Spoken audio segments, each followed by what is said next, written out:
Welcome to another episode of Lost in the Script TV. Episode 201, The Price of Control. How y'all doing?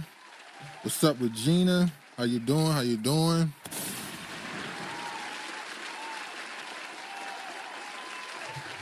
Man, oh man.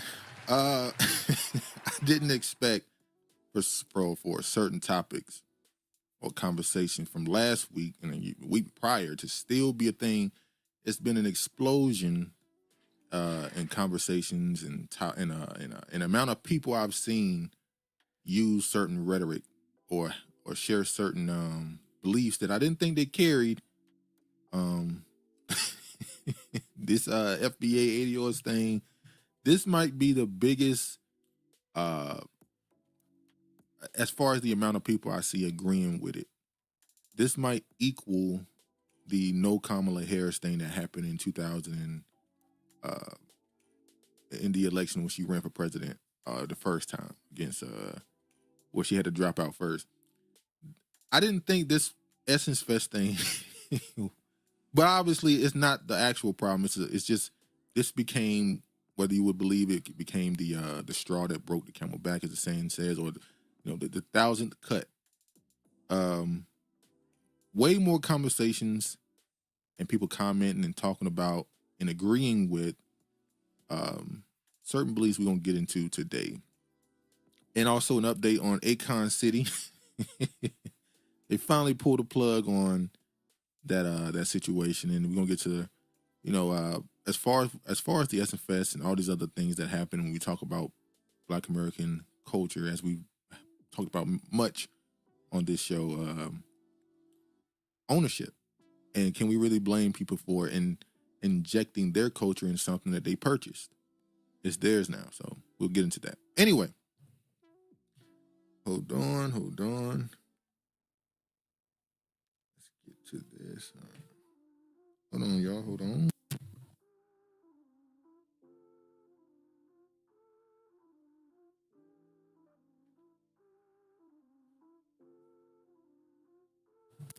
All right. We can go ahead and get to it. First story.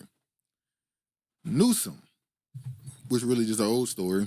Glimpse of Newsom's presidential appeal, challenges seen during South Carolina tour. So as you know, I'm sure Governor Newsom, Newsom out of California, he went to South Carolina for a tour through South Carolina. He went there to speak on certain things, the Trump stuff, the Medicaid and all the other stuff that people want to talk about, the cuts that's coming after the bill. And everybody kind of knew.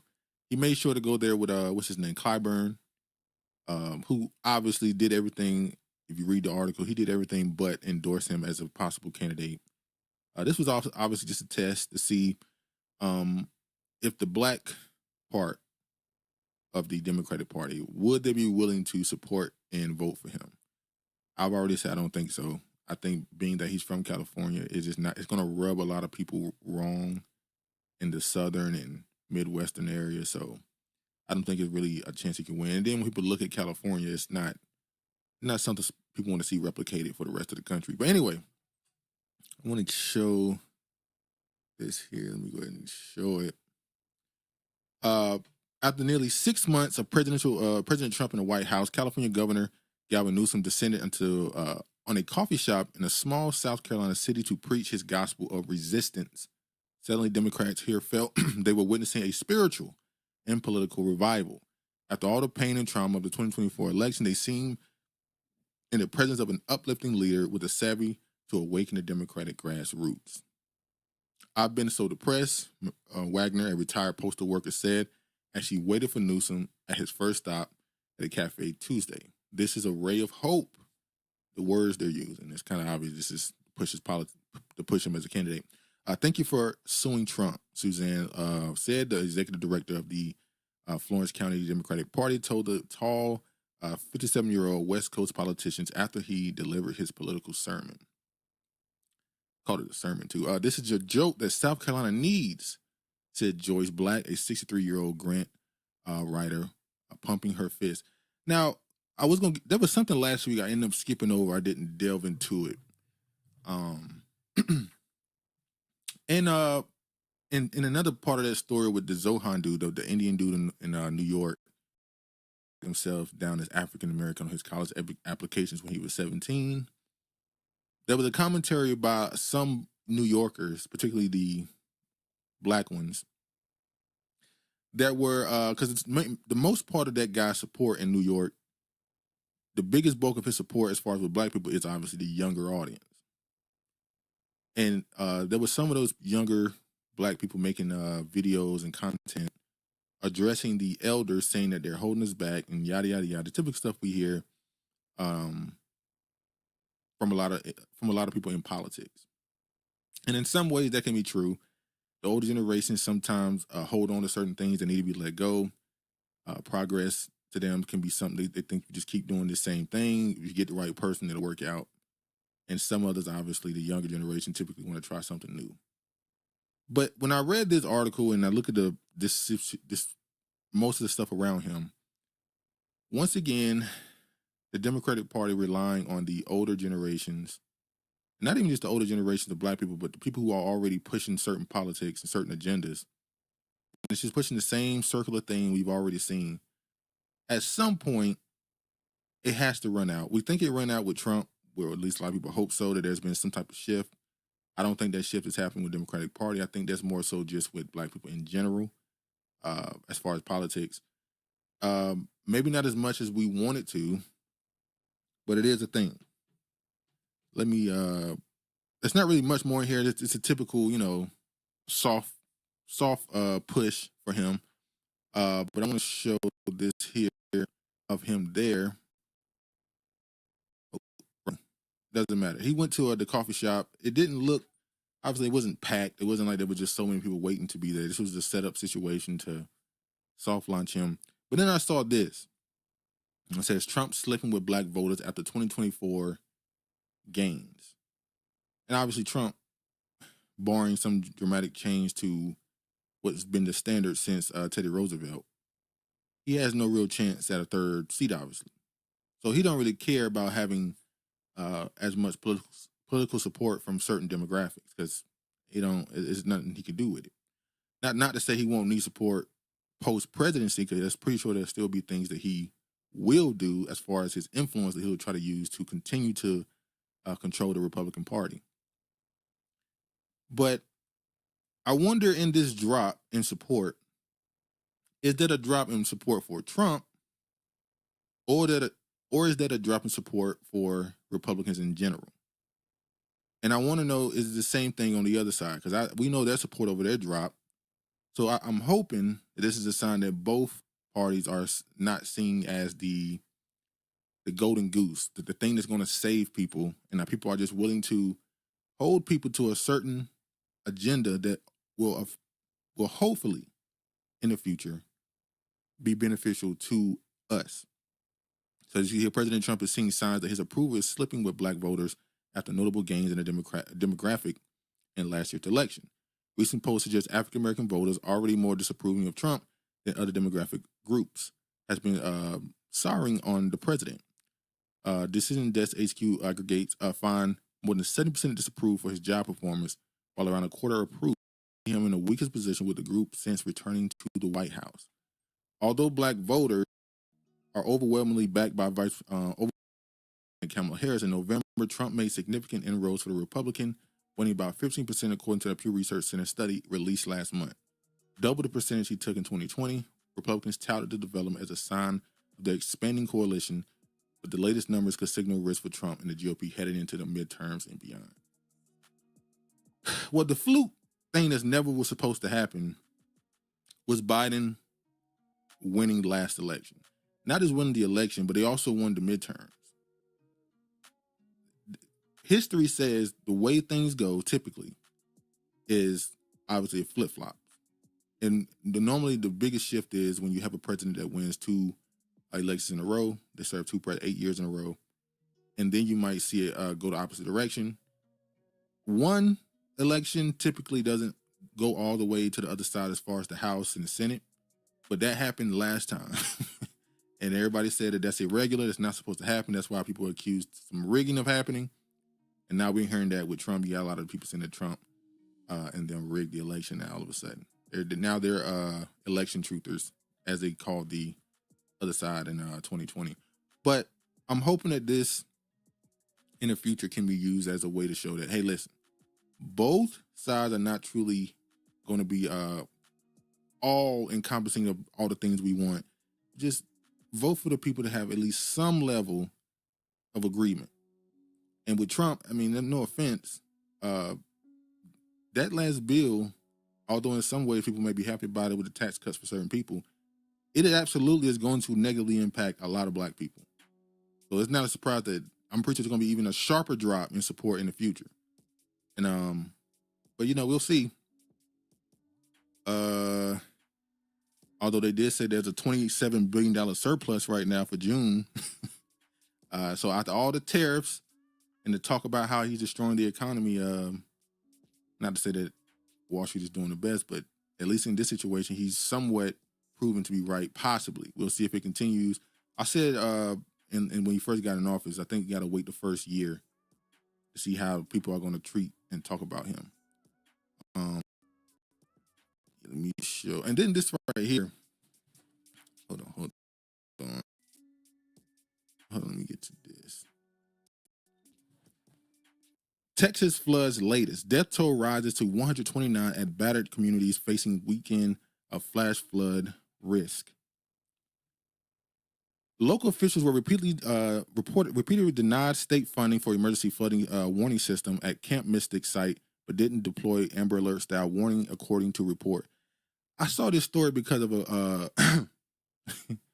a viral video that came from this. Well, when this first happened, there was a Black woman who went on social media and was kind of being she was insensitive to the situation.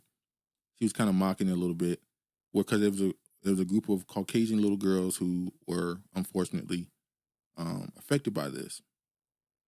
And so she was online, making the point that, the place they were was only for white people only. She was mocking the situation. And of course, white people went and found out who she was, and it turns out that she herself was in a relationship with a Caucasian man. And I bring it up because the hypocrisy that exists, where people try to come out, stand in front of these situations and try to make it seem like they're just so, radical, and they're not as radical as they say they are. What Regina said yesterday, I think that infinity and how much trust Americans still put their trust in the real Crips and Bloods, aka government. I think it's I think, and I'm gonna get to it in a second. I think that the Epstein thing is gonna, as far as the rest of America, I think it's gonna cause some people to just start saying everybody lie. Finally, there is no populist president that's gonna come along and do all the stuff he said he's gonna do and expose all the lies and the secrets to inform and be transparent with the citizens of this country. It's just not gonna happen. But with this, county officials reportedly failed to activate the Power Public Alert system that could have saved lives before. These floods were so extreme. I saw numbers that said that they got so much rainfall in just 40 minutes. I think it was 26 inches in 40 minutes or something like that. It was a flash flood, obviously. That's so extreme. And I see people saying that, articles like this saying that there could have been a way to prepare for this, but it wasn't dealt correctly. The Washington Post revealed that despite having the technology to turn every mobile phone into a river valley into a loud alarm, local authorities did not deploy it as the rivers swelled to record levels in July.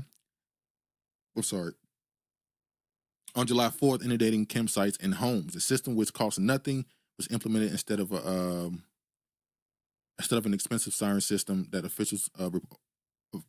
county officials reportedly couldn't get funding for. Jenna said her Caucasoid man threw her under the bus swiftly too. And he a pastor, ain't he? It was a Caucasian pastor. And it's just, the internet is hilarious because these people come out and put their face on it. Like, this wasn't just her writing some post online. Like, she put her face on it, recorded a video. And you have public pictures with this. Like, I mean, I guess you're not ashamed of your game, like whatever, but you have to know how that's gonna look. not only are you talking crazy about these children, which is already one thing, like we can have some level of empathy for children. Like, come on. You may not go out of your way to just be super supportive and donate and stuff, but you can at least be like, oh, that's an unfortunate situation. But to come out and do that and then have your history that exists is, very crazy. The system costs nothing, yada yada. So anyway, yeah. So they're trying to blame the local, somebody always take the blame for this, as always. Instead of it just being an unfortunate situation, the citizens are going to want answers and why things weren't done this way, and this many people passed away. Now that they're just searching for bodies at this point. They're not even searching for people that are alive at this point. And this is the most recent number that I saw. But I want to show this here too, because this is when conspiracy brain kick in. Virginia says, yeah, liberal passer. The passer. All right. Now I'm going to play this right here. The question is whether or not Rainmaker, cloud seeding on July 2nd, contributed to storms that occurred on July 4th. Did it enhance? Did it intensify what we saw some 36 to 48 hours later? Unequivocally, our cloud seeding operations on July 2nd did not impact the flooding that occurred later. And that said, my heart and prayers are still with all the people of Texas and all the families that have been affected. It was a tragedy. But in cloud seeding on the 2nd, one, we are regulated by the Texas Department of Licensing and Regulation, and we have what are called suspension criteria, where if there are National Weather Service flash flood warnings or severe storm warnings, then we cannot operate in those areas per the restrictions and regulations we have. Our meteorologists actually proactively suspended operations a day before the National Weather Service issued a flash flood warning. So we were ahead of the curve. So this is where some of the people started bringing in conspiracy.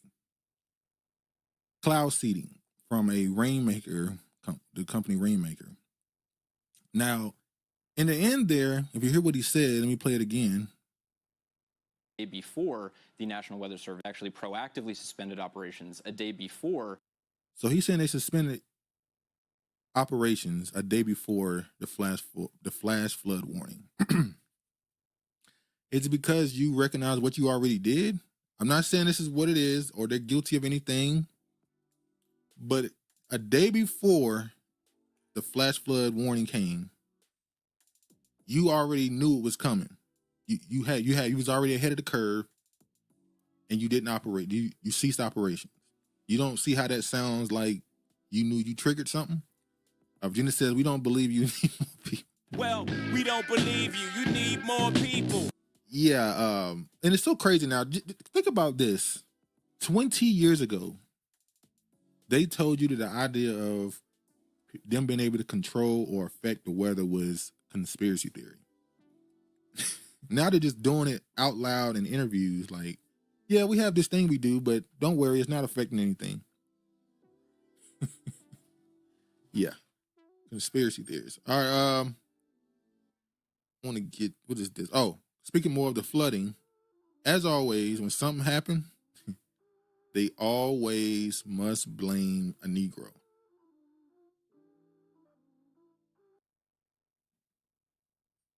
MAGA influencer Charlie Kirk claims Texas flood death toll would not have been as high if it wasn't for DEI. Let me a little bit of what he had to say. Are in a state of national mourning, as we should be, and the Democrats are so despicable. The Democrats are not lifting a finger to remember the well over 100 people that have died in Texas Hill Country. What you are not being told by the media anywhere is that the death toll likely would not have been as high if it wasn't for DEI. This Texas tragedy is just the latest example. It's not just incompetence. This is DEI working to undermine meritocratic institutions, and more people likely died than otherwise would have because of DEI. Let me prove it to you. In 2014, the Obama administration sued the Austin Fire Department, about 11 years ago, fire union, for supposed racial discrimination, resulting in a settlement. So the Obama administration was so worried that the fire department in Austin, Texas was racist, because, you know, when you're putting out fires, You got to make sure that you have a diverse fighting force. Well, I mean, if you heard I've heard some stories from these firefighters, the ones who are old and retired. Some of the stories I've heard them tell, I mean, you definitely need some diversity at these fire departments, because there was one story I heard of a Caucasian fireman who said that back in the day, I'm not going to say if I know how far back it was, whether it was 70s, 60s or something. He was he was an older man. He said out of his own mouth that he multiple times went to a burning house or building that had black people in it, and he would leave them in there if it was a situation where he at all had to go beyond the very basics to help them. Children. This man admitted that he left children in burning homes. So, yeah, I think you probably need somebody who would give a damn about helping those people. All jokes aside, well, the pressure was on the city to prove its diversity credentials. So a few years later, they picked Joel Baker as their first black fire chief. He announced right away that promoting diversity is one of his top priorities. They brought him in from Atlanta, and his priority was not putting out fires or being prepared for floods. No, his priority was to make sure that the fire department was blacker. Play cut 347. This two-time fire chief wants to make a difference in the growing city of Austin and tells us he wants to start by bringing in more diversity. It's important that the Austin Fire Department, as much as we can, reflect the community in which we serve. But when you hire people based on race, you're not hiring based on skill. So right now, Baker is facing a vote of no confidence by his union for, this is the key, for denying the pre-deployment of resources to Kerrville, Texas. Now, Kerrville is in Texas Hill Country, which is west of Austin. Austin has a monster fire department, and so his union, they wanted to pre-deploy resources to Kerrville, Texas.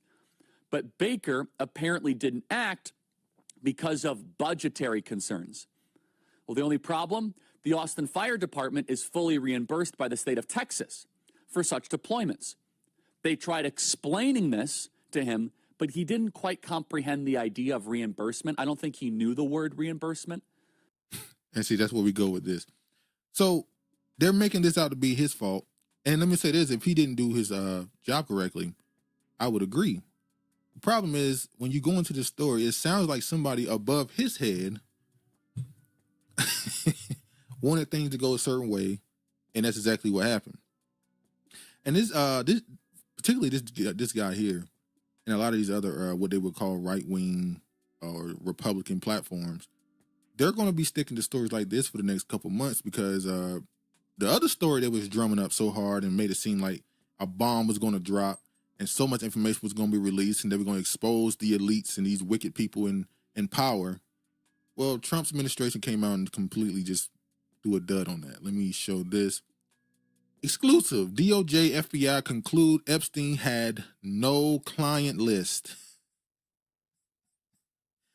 Died by suicide. So this guy here, the Patel, is how he says his name? Patel, how do you say his name? The FBI director, Kash Patel. When he first was brought in by Trump, they were told, his supporters, that he was going to clean it up and expose everything. He was going to tell you, he's going to show the Epstein Files, he's going to tell you the client list, they were going to investigate his suicide and see what really happened. And then a couple weeks ago, Elon said, hey, the reason why he didn't release the files, talking about Trump, is because he's in them. And now they're telling you, oh yeah, nothing happened, it's all clean. He committed suicide. It's debunk most of the conspiracies around this. When I say debunk, I don't mean truthfully. I mean, they came out and denied most of that stuff. 3-card Monte tactics, as the stats say, the white man benefited most from DEI next to his woman. So as a typical of the via CK is deflecting. Yeah. But like I said, they have to talk about something, because this is a story this should be the biggest story on that side of amongst his supporters. This completely, and we've been saying this for years, especially when it comes to these public, obvious, Manchurian candidate, MK Ultra situation, whatever you want to call it, these scandals in the public. This is getting to a point over the last couple years where they're not even good at making it. They're not good at even making it look like it could be something else. Where you might believe, 9/11, the Kennedy situation, where it's somewhat believable the story they tell, possibly sometimes. Now it's just they don't even try to lie to you that well. It's just kind of like shoulder shrug. What you gonna do? So, President Trump's Justice Department and the FBI have concluded they have no evidence that convicted sex offender and disgraced financier Jeffrey Epstein blackmailed powerful figures, kept a client list, or was murdered, according to the memo detailing the findings obtained by Axios. Where's the evidence? Where's the tapes, the recordings, the flight list, the flight logs? Where is any of this? The administration is releasing the video, both raw and enhanced versions, that it says indicates no one entered the area of the Manhattan prison where Epstein was held the night he died in 2019. The video supports a medical examiner's finding that Epstein died by suicide, the 2-page memo claims. So that's going, and it's funny how this was announced right after the Diddy, what happened with Diddy. It's funny how that was announced right after. Oh yeah, by the way, this is a nothing story. The person who's been constantly compared to Epstein, talking about Diddy, well, they're making it seem like Diddy is literally the black Epstein at this point. He's the entertainer version of Epstein, and both of their cases kind of is just getting moved along. Epstein, quote unquote, served some time where he basically got to go home all day and come back to the jail at night and sleep in the jail sometimes. He was able to go home, go to work, live out his regular day, but he had to come to the jail to go to sleep. They won't be quite what Diddy get, but what he's accused of, what people think was on those tapes, what people think he knew about what was going on with the quote unquote powerful in the industry, he won't have to deal with none of that. Because you know why? None of them said names. And I'm also wondering, Ghislaine Maxwell, people are asking the question, will she be, technically, if there was none of this other stuff happening, of course she's in jail for, I think it's trafficking, right? So they're saying that all the tapes they found is just Epstein doing stuff with young girls and women. So there's nobody else included. There's no list of anybody else. So Ghislaine Maxwell, she didn't say any names. We'll see what happened with her, because her lawyer's already coming out like, hey, I think we can, appeal this and try to get this some shorter time. So we'll see what happened with that story too. That should be the biggest story over there, but we're gonna talk about DEI. Let's talk about some nonsense. Hold on, let's talk about DEI. And then I want to show something else, because along with the Epstein story, I saw what's her name, Candace Owens. I don't know if that was a week ago, 2 weeks ago. It was it's in passing. I saw a post from her where she was saying that some Trump or someone associated with his administration contacted her and told her to stop bringing up Macron's, the president of France, his wife being transgender. She's been on that for a while now, months. She's been on that for months, maybe even years at this point. But another person, if y'all know Henry Kissinger. Henry Kissinger, this is why I say nothing's new under the sun. A lot of the stuff we see nowadays was also being done by these people from back in the day. We know about J. Edgar Hoover and what he was doing. The man who a lot of people consider to be the orchestrator of a lot of things that happen in this country, Henry Kissinger, I want y'all to tell me whether or not, what do y'all think this person is? Let me show this video. This is Henry Kissinger and his wife. 看到我的妻子，觉得有趣的是，妻子比我高那么多。他对此事做了一番评论，问我。Now I'm going to show. Hold on. I'm going to show something a little closer. Hold on. Let me zoom in. Do I have this? Yeah, here we go. Let me show y'all this. Look at this.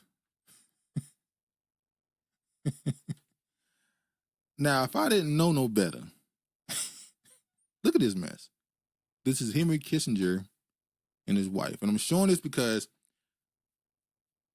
Trump not releasing this and telling, I showed years ago, there was a documentary, I talked about this before. There's a documentary called Where's My Roy Cohn? Where in this doc, there was a trailer for it. And in the midst of that trailer, there was a flash of pictures of Roy Cohn standing next to a young man dressed as a Roman soldier. And there are some believe this Roman soldier had lipstick on. It was one of those parties. Young man dressed like Roman soldiers wearing lipstick. And there are some who believe that Roman soldier standing next to him was Donald Trump. As a matter of fact, the documentary with the trailer said, with a heading underneath the picture, a write-out said that was Donald Trump. We didn't hear about a lawsuit or defamation. We didn't hear none of that. And keep in mind, Roy Cohn was Donald Trump's mentor. Matter of fact, they said most of the stuff you get from Trumpisms is actually Cohenisms. It's actually stuff that he said and do. Work in the tabloid, work in the media, know how to do all this other stuff. So Trump was part of this, and that's just when he was a young man. So who knows? He was also obviously cool with Jeffrey Epstein. So when you go all the way back to Henry Kissinger and J. Edgar Hoover and people even farther back than that, you see that this is a normal thing for them. This is normal.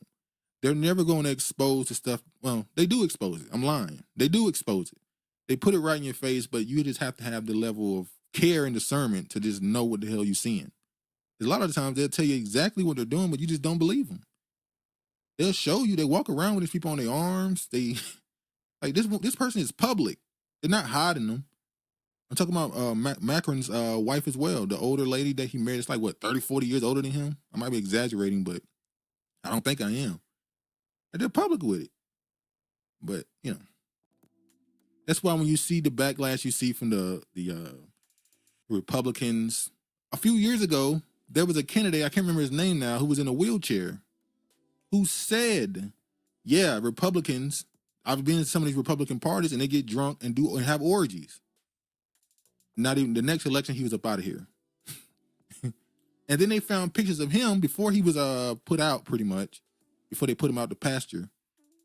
They posted a picture of him, dude in a wheelchair, in a dress, in drag. I guess he was in college. So they put that picture out, and then all right, it's time to move on now. Everybody's doing it. Craig, what up, Craig? Virginia says, conspiracy, so are these fallen angels who only use women for their birthing process, but otherwise, I mean, when you look at these do as thou wilt people, they look at it. That's why you're starting to see this when it's been a thing for, like I said, it's been things for decades, but this fluidity in gender and stuff is because this is what their belief system comes from. The as above, so below. It's this is normal to them, and they, like I said, publicly come out. For instance, when Obama legalized gay marriage, how there was just amongst the politicians there was this fake blowback. Oh, what are you doing? This country's a Christian country. No, it isn't. America's never been a truly Christian country, and I'm not talking about Christianity or religion. I'm talking about the actual following of what that book says. The real Christians. They've never been that. Ever. Otherwise, they wouldn't treat the chosen people this way. But anyway, what up, Honorable? What up? So I'm going to flash this on the screen one more time to just let it roll in. I should show Macron's wife. I should go back and show all this stuff, but I've already showed it before, so it is what it is. Freemason. Exactly. When you go back to all of the so-called forefathers, they were all Masons, and some theories speculate, I'm not going to say it's the truth, some theories speculate they were, by the way, all Jewish. That's allegedly a thing. When you go back to some of their beliefs, even if they weren't Jewish, they definitely, some of them began to practice Judaism. there's theories that all these people were Jewish Freemasons. But anyway, and were lying about some of their inventions. Like the one that said he invented the stove. Did not invent a stove. But anyway, I want to show this too because we're talking about what do y'all think about something like this? Walter Burnett is leaving his job as alderman. Oh, I'm gonna pause this story. I'm not gonna show this yet. Actually, I'm gonna move this back. Hold on, not yet. I'll go here.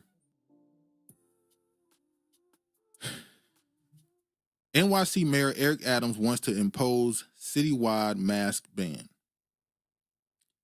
This is not that big of a story. I think he said this.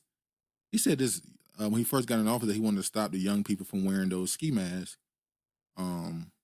because it incentivizes crime. They think, and it stops police or people in general from being able to identify people by face. So whatever. I'm bringing it up to say, him doing this also affect ICE because a lot of the times we talk about SWAT teams and such.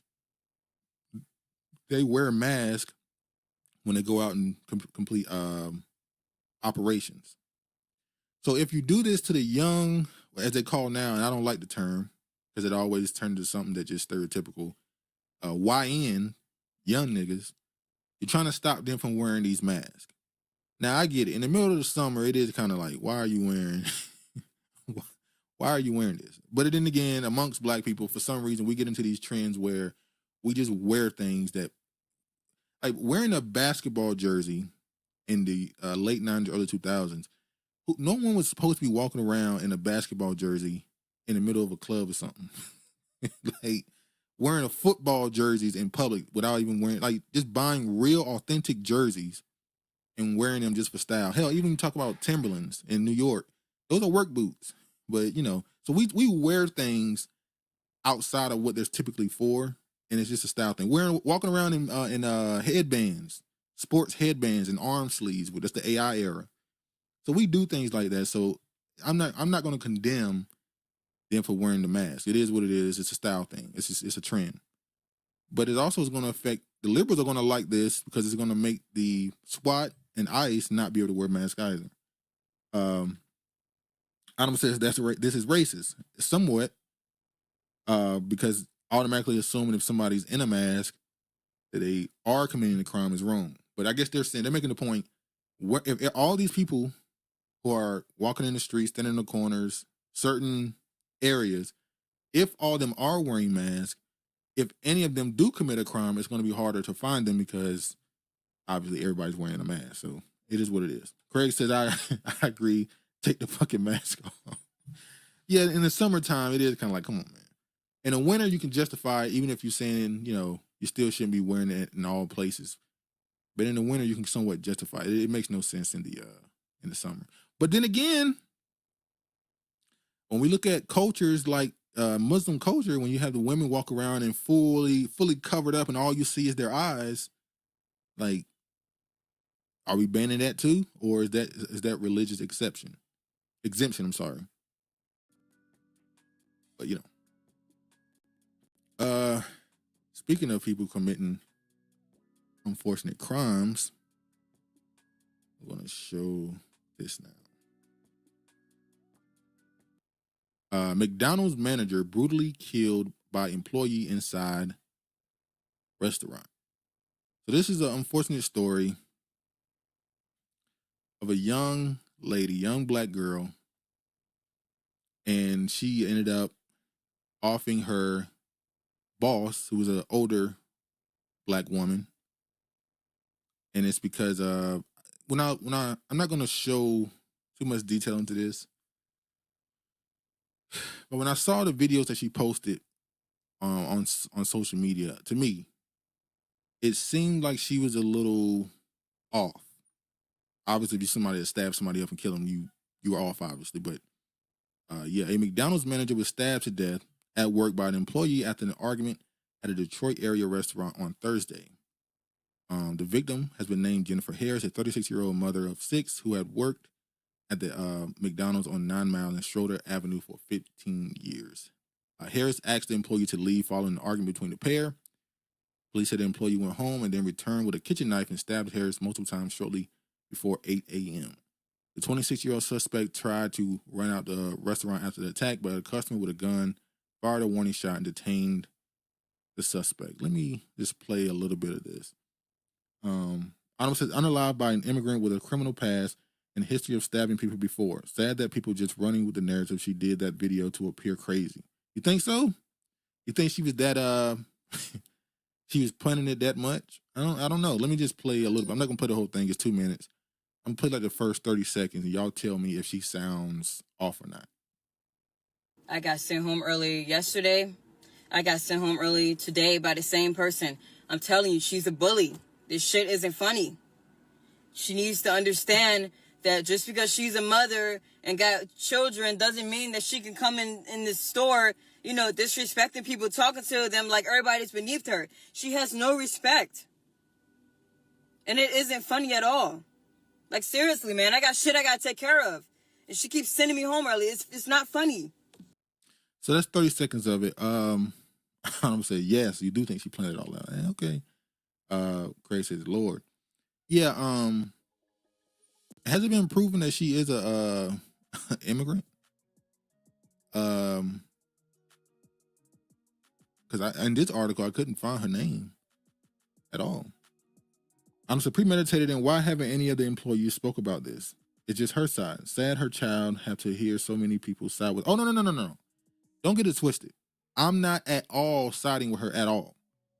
I did see on TikTok, and now let me tell you, I did make a TikTok, even though I know TikTok is not going to be in America, and it's going to be, I think soon, TikTok will be officially out of America, and they have another app made by the same company, I guess, called M4 or something like that, or M3 something, where it's going to be basically TikTok for America. But anyway, I made a TikTok because I wanted to see some of the reactions to the Essence thing last week and read some comments. But I saw on this story, unfortunately, there were some people in defense, making the videos in defense or posting in defense of her. You know, oh, she's not getting her hours. This person is calling her a bully, like this woman called her. I don't agree at all. There's no reason to go to work and stab someone. Like there's no need to go into a deep philosophical reason for this. It's obvious. Like, you just don't go to work and stab someone to death. That don't make sense. But yeah, I haven't seen what you just said about her being an immigrant. But then when you say that and I listen to her speech, maybe that's what it is. Because when I hear her speak, I think either something is off, maybe her personality is just a certain way or something. But if that's what it is, then it kind of changes my POV on this story. But I don't need to show the other one. It's a sad situation. Prayers to her family, her children. This obviously is an open shut case, ain't much ready to talk about. She'll go away as she should. But rest in peace to her. And I'm getting to a point where I'm showing these shooting stuff. Adam says Afeni Badu Muhammad of East Ponte was arraigned on Friday. Oh, that's her name. Okay, but that don't mean she's. I'll say, hold on. In the 30th District Court on charges of first-degree premeditated murder, mandatory without parole offense.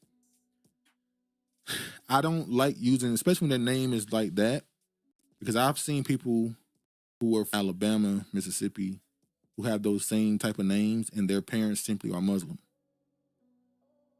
But we'll see. We'll see. I've seen people with similar names that are absolutely Black American, but their parents' religion changed their religion, and their father named them, you know, after their new religion or whatever, the new culture. But yeah, that's an interesting point, though. I'll keep it in mind. Another story. Terrifying video shows suspects in South Philly shooting that killed 3 people and injured 9. I would say goose. Let me show this video. I'm sure y'all seen this video here of a shooting that happened at a cookout in Philly. Let me show this.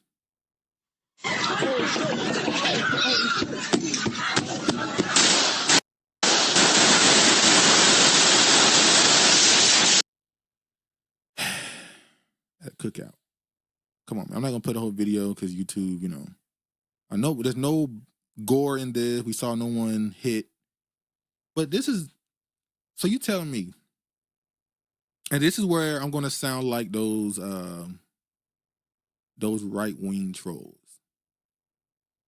If we're gonna make strong claims against those people that take a weapon, go into a school or a church or a supermarket and just fire at will, we got to do something about these people.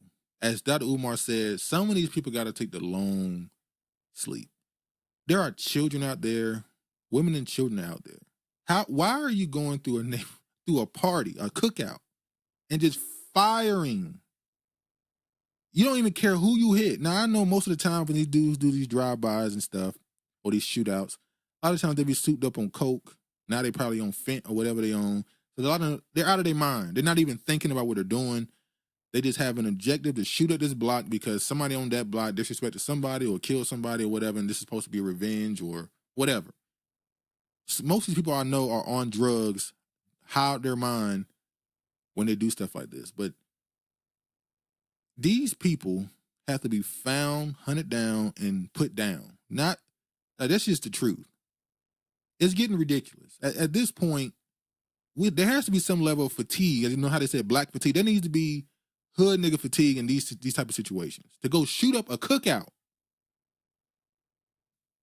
And didn't hit and now thank God it did hit people, unfortunately. I said 3 people were killed, 9 injured. So at least they didn't, there's no good thing about this. They didn't kill 13 people. They killed 3. What are you doing? Philadelphia police are offering a $20,000 reward for information about the shooters in the early Monday rampage in the Grace Ferry Block Party. Then we go back to the conversation we've been having for the past year, thanks to people like, I got to be honest, thanks to people like, what's his name, Charleston White, snitching. These people have to be captured, man. They can't be on the street. They are a danger to their own community. They are terrorists in their own community. Crazy. I watched the latest video before the show and thought Cyborg, another MK Ultra site. Oh yeah, the young lady. That's what I was thinking. Her face didn't show much emotion. Very, like you said, very cyborg, very straight faced. Most time when people are angry, especially black people, expressive people, you know, facial emotions are shown. She kind of was just straight faced, eyes kind of low, and maybe she was high. I don't know, but yeah. Craig said, I'm so fucking sick of Philly. It's crazy. So we need to know more about Philly street politics. Ain't no politics necessary to go shoot up a cookout. I'm sorry. Craig says 2/3 looking real good right. Thank you. 2/3 of these Negroes gotta go. They gotta go. You gotta cut them off at some point. Regina says he probably didn't bring no dish, but wanted to. Yeah, somebody told him you can't take a plate home. You got to eat here. And he just went off. Regina says Honorable said Regina sees a struggling artist made mode 2. They be creating characters to seem deep. Yeah, unfortunate the situation, but unfortunately with the crazy stories that came out this week and last weekend, there needs to be a look at this from above. As much as we may be kicking people on his ass in jail, kicking his back in, Chicago and Baltimore see historic drop in homicides as new strategies and leadership drive results. Chicago and Baltimore, 2 cities long portrayed in national media, and Alabama as well. I think Alabama it was Alabama. I can't remember exactly what state. It was another state that had a drop in homicides and crime in general. 2 cities long portrayed in national media as violent crime hotspots are now reporting historic drops in homicides and other violent crimes, making a major shift in urban public safety trends under leadership and strategic policing reforms. In Chicago, public police superintendent Larry Snelling credits the city's new crime gun intelligence center with helping drive a dramatic decline in violence launched in spring 2024. It brings together federal, state, and local agencies, including the FBI, ATF, Homeland Security, Cook County prosecutors, and more to process evidence and coordinate investigation in real time. Violent crime has seen an 18% reduction since 2024 in Milwaukee under Mayor Cavalier Johnson. Is there a trend here? Homicides are down 33% in Chicago under Mayor Brendan Johnson. Funny how, now obviously somebody is spotlighting this, but all these places they have black mayors, goodly enough, have lower violent crime numbers. Still, Snelling acknowledged that perception is often at odds with the data. If people don't feel safe, in their mind, they aren't safe. In Baltimore, the results are equally historic. The city has reported just 68 homicides through June 2025, the fewest of any 6-month period in 50 years. Think about that for a second. It's been 50 years since they have reported 68 or less homicides in half a year. That's crazy. In April, Baltimore recorded just 5 killings, the lowest monthly total on record, according to Baltimore Banner. Mayor Brandon Scott said the drop reflects the multi-year push to rethink policing and invest in gun violence prevention, including cracking down on ghost guns, targeting high-risk areas, and pairing enforcement with social services. They also opened up more centers, youth centers, parks, and stuff like that. So they've done a lot of stuff in the community in order to deter people from going into other activities, we'll say. So I wanted to show that as of this morning, homicides are down 27.7%. This is Mayor Brandon Scott. And non-fatal shootings are down 19.6% compared to this time last year. Our continued progress is a direct result of comprehensive evidence-based public safety strategy we have implemented in partnership with residents. Hopefully this is a trend that continues. Already talked about that. Didn't even get to this. I'm going to show this now.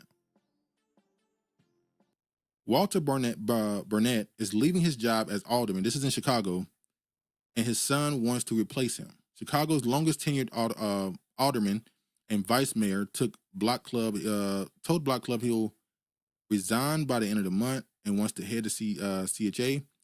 The move paves the way for his youngest son to be appointed to his seat. What do y'all think about politicians passing down or trying to have their children placed in their spot? Because we see when we talk about presidency, we talk about the Bushes, we talk about the Clintons and all these other families, where there is a situation where even if it's not on the national level, on local levels, they make sure they try to say it's through influence. For instance, when you talk about Biden being in position Senate as long as he was, and his son also had a position in his home state. Obviously, there's a connection. But they'll tell you, oh, no, it's just because his father is in a position, he's well-known, the name is well-known, so people just trust they voted for him, they wouldn't vote for the child because they trust him. I don't think that's really what it is. And I've seen evidence, especially on a local level, of these rigged elections where these people go into a church where they're supposed to count the votes and just decide, no, we want this person to win. So when we talk about politicians giving their seat to their kids, I don't know if I like that. Didn't they just have a protest saying no king, as in they don't want people to be able to just place people in power? You shouldn't want your kid to be in the same position. You should have them earn it, not just be given it, right? And you know what they told us when it came to LeBron and his son? I mean, come on now. Honorable says, them people dying okay. That block is one of the first times I believe there's a government setup to make the mayor look bad. Them calling the drug samples in New Jersey City is diabolical. Well, okay, you make a good point. What I just read about the crime statistics, that was something that they've been putting out I think that was last week they put this out. And then now we're seeing on the timeline, shootings happening, stabbing at a McDonald's. which I always say that what you see in the media is what they want you to care about. What you see, especially when you have it's a national story for something that's local, it's what they want you to see because there's a narrative you're trying to push. This is horrible nepotism. I mean, don't we support nepotism? Do we support Black nepotism? I don't think I said I do, but I don't think I support it in the political sphere. I think in politics and leadership positions like this, I don't think it's a good job to allow a family to be at the head for too long. It never works. It always turns into a situation where someone becomes power hungry and starts to take advantage of what they think is invincibility. I'm saying only African American nepotism and not politics. Yeah, I agree. I'm not with the politics. And of course it's in Chicago, which is but yeah. Now it could be because he want to make sure the new person that replaced him is Black. But he didn't, behind the scenes he's saying, I want my son to be the next person. But publicly he's saying, I hope they choose the right person. You know who you want him to choose. But yeah, maybe he want to make sure it's somebody Black. I don't know. Anyway. Quick on this too, and we'll move on from the crime area of this show. Lower crime and birth rates mean America's prisons are emptying out. So this has been a thing I've been hearing about for the past 2, 3, 4 years, where prisons are starting to, remember when you had them Trump saying he want to send people to El Salvador, Colombia, whatever it is, El Salvador, I think, with the prison over there, the mega prison. And they were saying because American prisons are overflowed, and that's not true. Obviously, America had a big influx of prisoners during the crack epidemic in the 80s, in the early 90s. There was a lot of people what went off for 20, and a lot of them started coming home in the mid 2000s. Obviously, we just seen come home, was it last year, this year, whatever. So a lot of those people from the 80s that went to prison or were sent off for 15, 20, 30 years are starting to come home. So the prisons are emptying out, and the crime around the crime since 2009, if I'm not mistaken, going down. So there's less crime. So less people are going to people who were in prison for the longest, who had these ridiculous sentences from the 60s, from the 70s and 80s. There are people who've been in prison. I saw a story on YouTube where a dude, he'd been in prison since like 74. And the reason why he's in prison is because a Caucasian man, according to him, so I believe him, but I'm going to say according to him, he was in his home. A Caucasian man broke into his home, just broke into his home, and he just shot him. And now he's in prison since like 74. So you have a lot of stories like that. You have stories of people getting arrested for crimes they didn't even commit. Because, back then they had no way of doing DNA testing and stuff. They said they didn't have it. They couldn't really find out who really did it. My teeth, using teeth and fingerprints and all this stuff wasn't reliable. So you got a bunch of people serving 30, 40, 50, 60 years. Now it's emptying out and less people are committing certain crimes, so there's less people going to prison. What happens to the prison industrial complex? What happens to prisons when nobody's going to prison, when there's not enough people? And we know, especially when it comes to private prisons, they have contracts with cities and states where you must give us this many prisoners in certain amount of time. You have to give us this many prisoners, or there's a deal with the state. So they will just find a way to send as many people as possible to these private prisons. So at some point, we got to call it out. Alma says we have enough sons to know we can't do political nepotism. Yeah. It's unfortunate when you're the son of like MLK or somebody like that. And those some big footsteps to follow in. And typically they don't follow them correctly. All right, I'm going to show this too. I meant to show this earlier with the floods and with the Trump situation with the Medicaid cutoffs and all that stuff. The lower funding. Let me show this here. Good afternoon, America. The big, beautiful bill was signed, and we as Americans have just been given the largest tax cuts I wasn't going to step up on your video this morning. You just couldn't help out of but I'm going to have to do that. We're not going to help out anybody. Y'all been living on food stamps, EBT, Section 8 housing your entire freaking life, and you're not going to do it anymore. If you can work, you're an able-bodied person, go get a job. I'm tired of paying for it. And you, ma'am, probably are on Social Security, so you'll get the help you need. Have the day you deserve. But for God's sakes, Travis County, help us. Don't treat us like This is the same woman, by the way. we're nothing out here, because we're not. We're human beings. We pay taxes out here. Don't treat us like this. Now, there was a topic, obviously, with the floods where FEMA came up. And remember when Trump was saying he wanted to completely defund FEMA and shut it down? He's now saying they don't want to shut it down completely. They want to rebrand it and change what it's supposed to do. Oh, yeah, the story where black lady who worked for FEMA was telling them not to help the people in the Appalachian area when that tornado went through there. And then she exposed them and said, no, this is what's really going on behind the scenes. She had to throw somebody, she had to get them up off of her. And then they were using that as a justification to get rid of FEMA, because she was saying don't help white people, just skip their house. Oh, that's Trump supporters, I'm sorry. Don't help Trump supporters. Now they're saying they're not going to get rid of it. They're just going to rebrand it. Chris said, what in the mayonnaise that I just watched?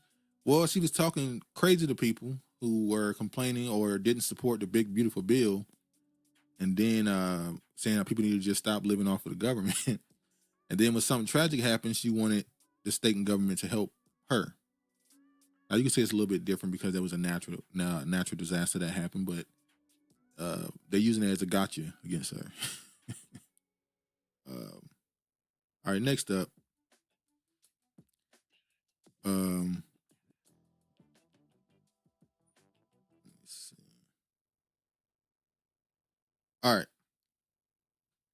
Braxton Wells accused Tyler Perry Studios SVP Mark E. Swinton of rape.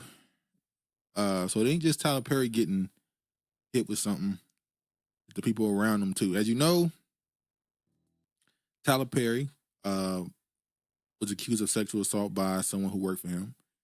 You see right here, Tyler Perry's sexual assault accuser claims director groped him, snuck into his bedroom, his bed uninvited. Well, this is the newer case. This is the man here who's saying that Tyler Perry's VP is the one who did something to him. And I'll play a little bit of this video. I'm not going to play the whole thing. It's 24 minutes. I'm just going to play a little bit to try and get the gist of what he's accusing them of.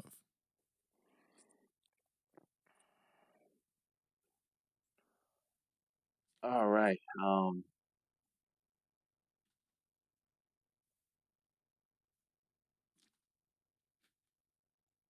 not about to hide anything with you guys. I'm not. And I'm not about to sit here and be afraid and be silenced by people knowingly they did me wrong. I'm calling out Tyler Perry Studios. I'm calling out Mark Swinton. I'm calling out Jeannie Harrison. I'm calling out Michael Robbins. I'm calling out Tyler Perry. And I'm calling out Mark Temple. And I'm calling out Chris Giovanni.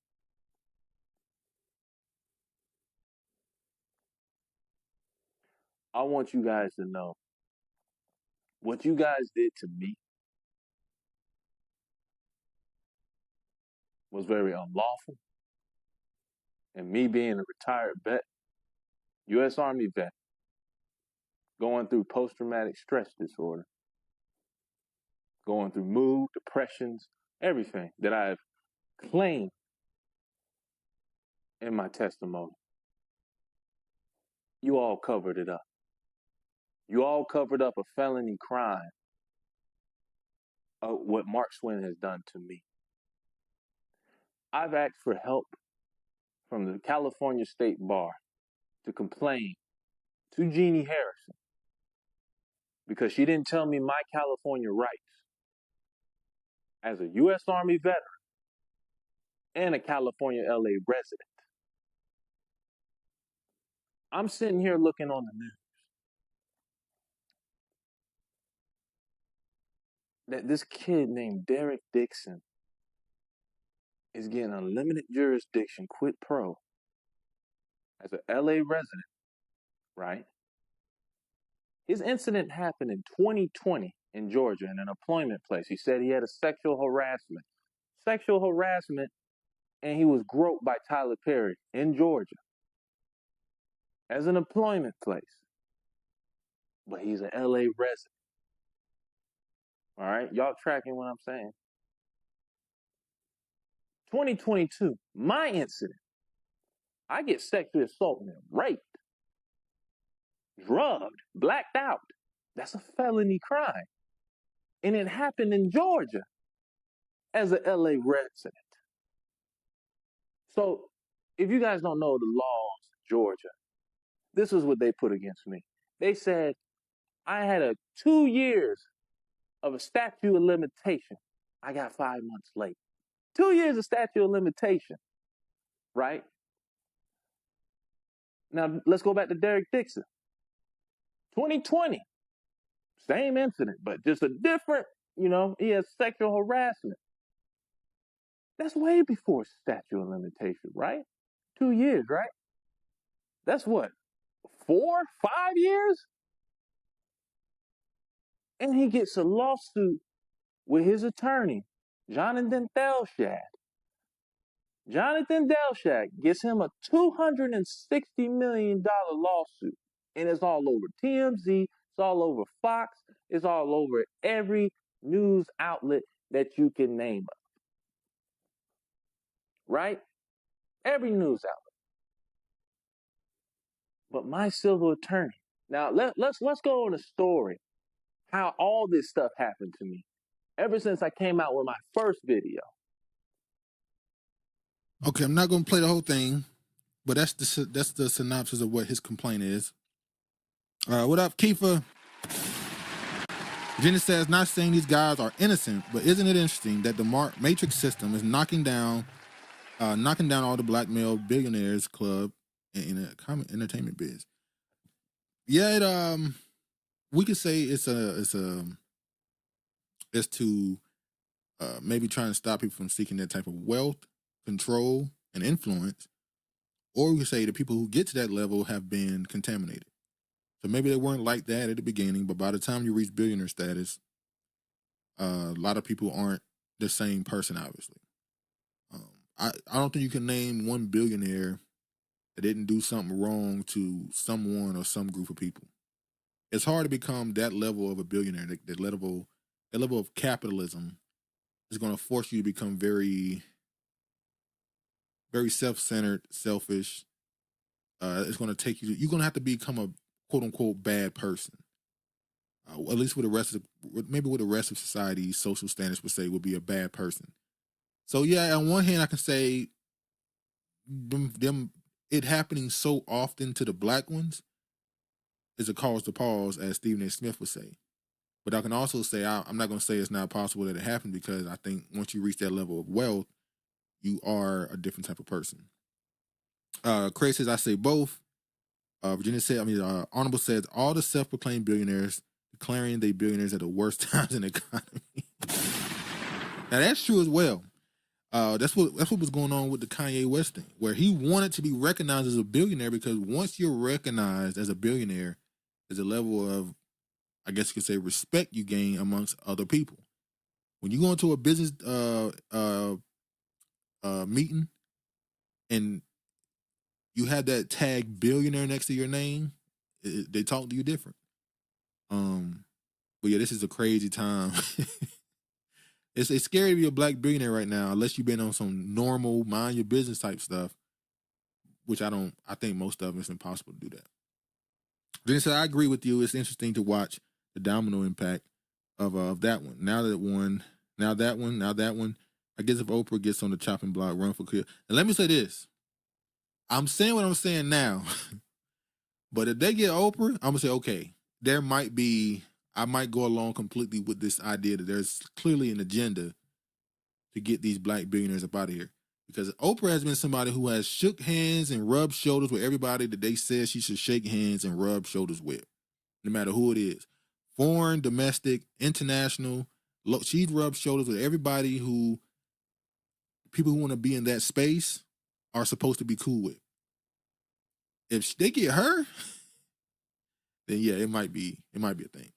But yeah, Braxton DeMarco Wells at U.S. He already told the story. What y'all think? Y'all think I'm gonna be sensitive to the possibility that he said he was drugged and he was actually assaulted.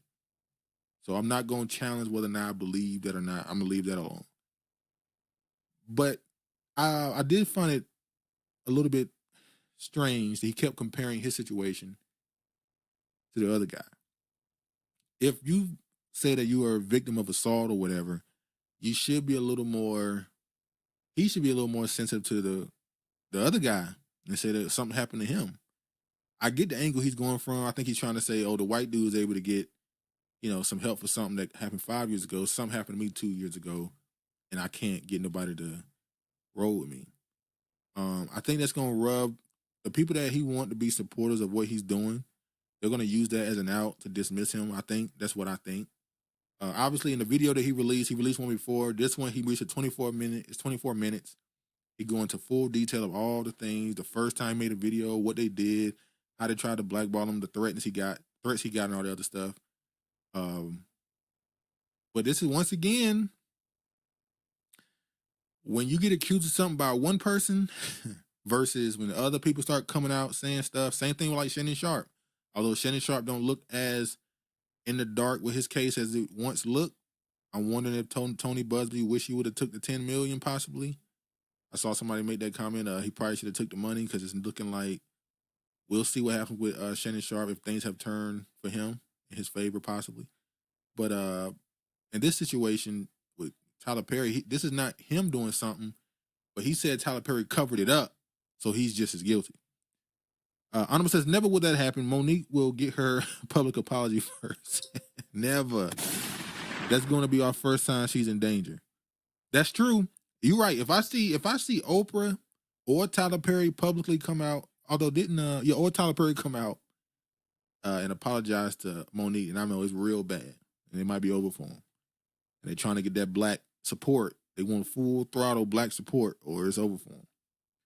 Oprah has mentioned, this is Virginia said, Oprah has mentioned in a series of America's Secrets and regarding this actor, if he plans to sue, they should not air their details to the social media street. It might backfire. Look at Cassie.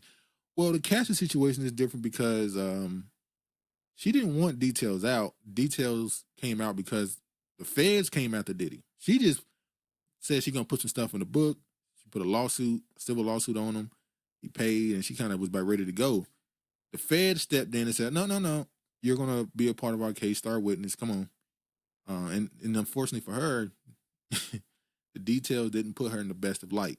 It didn't make her seem like a complete victim, although she was abused. Virginia says, America's Book of Secrets. Oprah has she's been connected to some scandal with the Hawaii situation. Remember the fire that happened in Hawaii? And people were saying that they was purposely doing that to take over land and purchase land from the locals. Hell, even California, the fires that happened there. So Oprah's been able to kind of, as far as the real scandal, amongst black people, her name ain't the best. Her name ain't the best amongst black people, but to the other people in power, she seems to have good standing, I guess. But yeah, he condemned abuse of power. You abuse a position as vice president of Tyler Perry Studios, a company that claims to stand for faith, to commit unspeakable evil beyond closed doors. Wells has directed forceful statements of Tyler Perry himself. He accused the mogul of protecting Swinton to preserve the studio's reputation. Tyler Perry, you built your empire on the image of God-fearing man. Not really. He built his empire on the image of a man dressed in drag. He did not build it on that. Yet when darkness crept through your own executive, or you chose silence, you retained a predator in your house and help cover it up, protecting your brand over a broken human life. That's not faith, that's fraud. He concluded with a religious warning. Yahweh Elohim sees all, he is not mocked. Reports suggest Wells alleged pressured the legal counsel as well. He claims Tyler Perry legal team and even his own attorney compelled him to sign a non-disclosure agreement, discouraging him from going to the law enforcement. In Wells' words, they told me to take down the video, threatened me, and even my own lawyer threatened me while I was trying to go to the law enforcement. Wells says he is now pursuing legal remedies, asking for NDA to be voided and intended to sue for rape, emotional distress, and legal malpractice. He also accuses attorney Jeannie Harrison, and the studio hired investigator, of misconduct related to handling his case. Honest correction, Cassie was not under any order of testify against that man. She did that to secure the hotel lawsuit. Oh, did? I thought they gave her whatchamacallit? She couldn't be charged with anything. What do they call it? Damn. I thought she was subpoenaed. Yeah, she was subpoenaed. She had to go. Well, you technically don't got to go if you're subpoenaed, but yeah. I thought she had to go, but I don't know. I thought the hotel money payout came prior to the Diddy trial. I thought that was already paid off. Anyway, Casey says she's moving on now. Speaking of, I'm glad you brought it up. Speaking of lawsuits,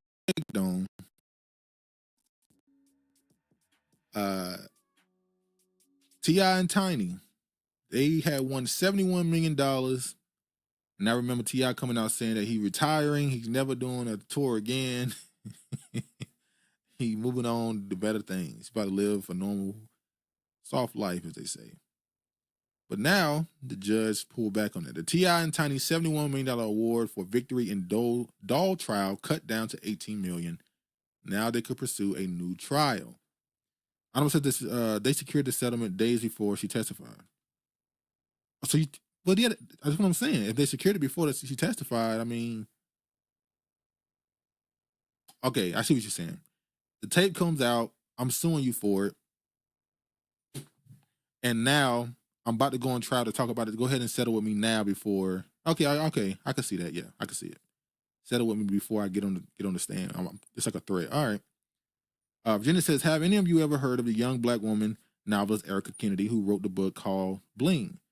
She also tied to these folks, and she died back in 2012. I never heard of her, Erica Kennedy. No, I don't know her. Let me see something right quick.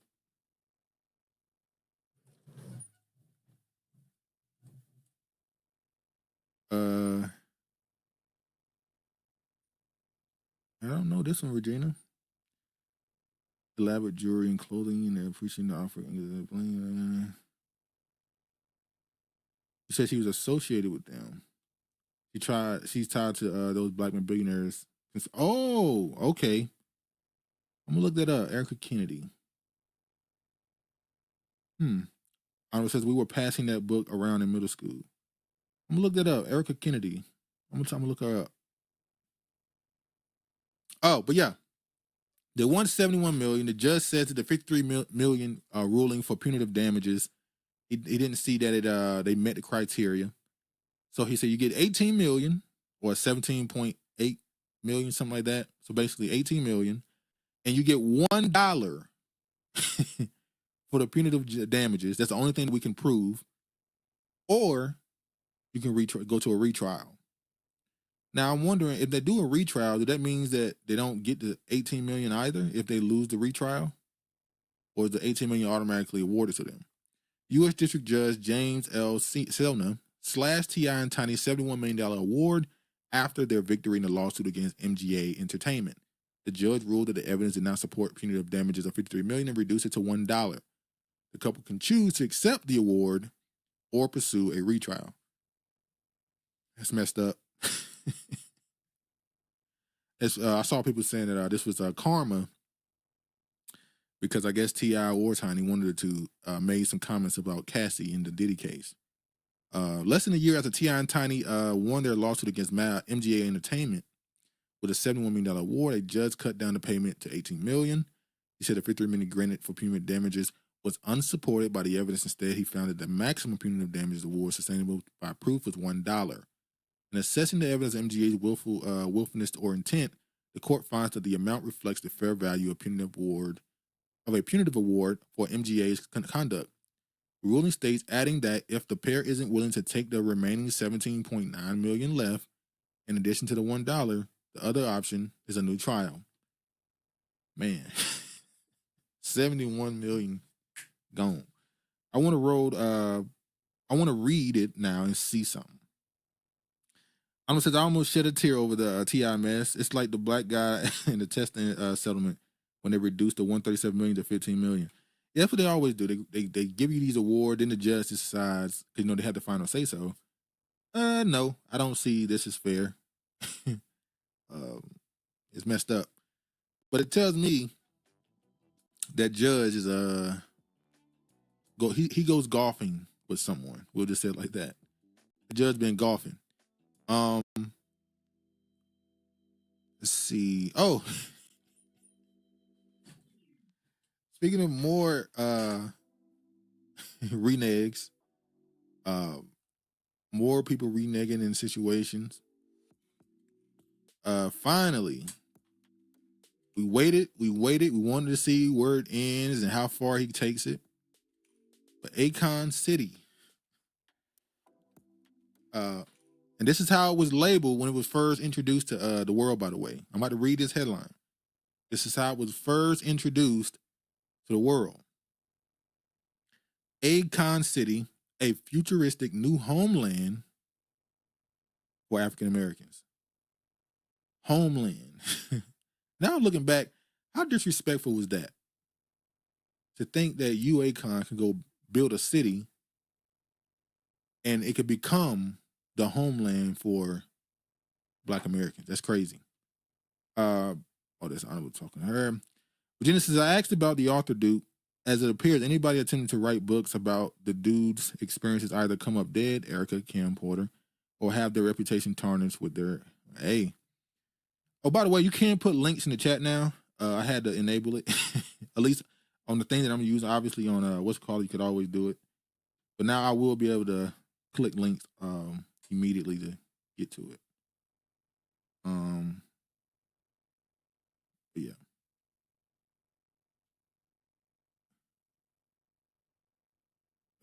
Okay. But Akon City was supposed to be for African Americans' new homeland. He holds a dual citizenship in America. He's Akon City was first announced in 2018. He claims that much of the pre-construction work was completed during COVID-19 lockdown, such as environmental studies, surveying, and zoning. A ceremonial foundation stone was unveiled in August of 2020. Senegal's Minister of Tourism attended the ceremony. However, in 2022, Akon investors filed a lawsuit against him over lack of any actual construction. In 2022, the BBC said that there were still no signs of construction and the site was instead full of goats.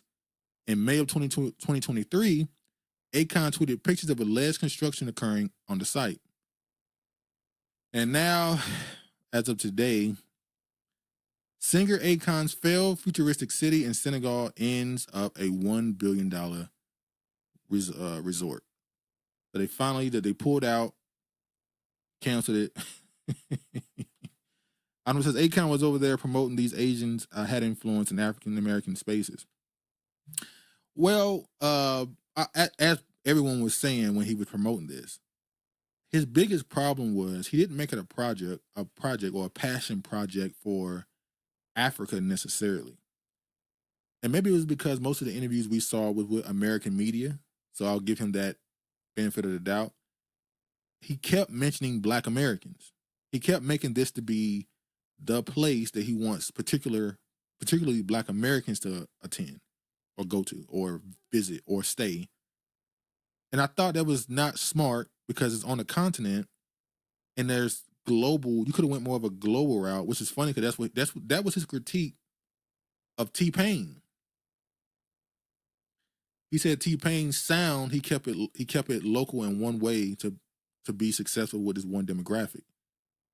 He said T-Pain was supposed to be an even bigger artist if he would have opened it up to the world. Well, that's what you should have did, Akon. Instead of focusing on Negroes in America, you should have been trying to sell this to, I don't know, people in Senegal, the actual citizens there. But Virginia says Stevie Wonder could have seen that coming. Craig says, damn, I was looking forward to visiting too. Yeah, we all were. I will say this. I'm going to be honest. I did want to see where it could go. I'm not going to say I always believed it would get built. I didn't think it would ever get built because what he was saying he was going to do versus what we were seeing. Like Travis used to say, it was just dust balls just floating around. There was nothing there. It was a couple streets, a couple buildings that weren't finished. At least this long. It took this long. I just knew it wasn't going to be finished. But I did want to see what it could become. Once I saw the videos he was putting out, or the illustrations, or the videos he was putting out to try and show what he wanted it to look like, I already knew, yeah, that's not happening. Anyway, was he talking to Regina? So we get to this one. Synagogue scrapped R&B singer Akon's plan for a multi-billion-dollar city development on the country's Atlantic coast and opted for a scaled-back project that will rely on private funding. Now that's that's important. Private funding. Most of the land previously set aside for Akon City is back under state control after Akon failed to deliver on his project, according to the head of Senegal, Sapco Senegal. The plans to spend $665 billion CFA finance, turning the area into a tourism hub with hotels, apartments, and marina and Parmade, and the goal is to make a true engine of growth, according to the presentation shared by Sapco. So they got their land back, and they saying they're going the route of a resort. Mark, what up, Mark? He was hoping we would sell it. Don't think he had confidence in his own people. Yeah, that's why I'm saying, while he was going around talking about it, once again, I'll say, only interviews I saw from him talking about this was in American media. But in that, he kept mentioning Black Americans, where this is where y'all should want to go. This is the future. This is, yada, yada, yada. And it's just, he kept thinking that, like you said, that Black Americans, maybe he thought he could use whatever cultural currency he thought he had, with songs like Locked Up and stuff. Maybe he thought he had more cultural currency, and that him pushing this project that was supposed to be so inspirational, that he would have got more support from Black Americans. But from day one, people were calling him a scammer, so it never worked out. It never went the way he thought it would go. But he tried, I guess. This is the same article. Akon's $6 million Synagogue City project officially scrapped. They took the land back and they starting a resort. Now I'm wondering, will he have anything to do with the resort? They scrapped the project as far as the city, and they said most of the land have been given back to the city. So I don't know if all of it has. I think they're still going to keep him around, possibly. If I'm not mistaken, ain't he the one that supposedly have the Chinese sponsors? So he got the money behind him, if I'm guessing right. So I don't think they're going to completely move away from him being a part of this resort. And maybe it'll start as a resort, and then in the future, they'll go back to the city thing and try to flesh it out. Who knows? Virginia says it just hit me that Pan-Africanism is a type of religion that's out of touch with actual African and Negro relations. Some drink the Kool-Aid, not me though.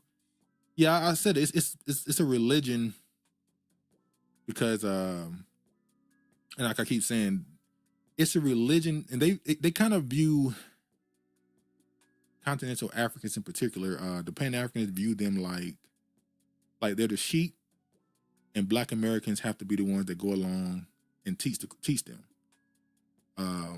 Like they're our flock, and they're ignorant and don't know what's going on, and we got to teach them unity.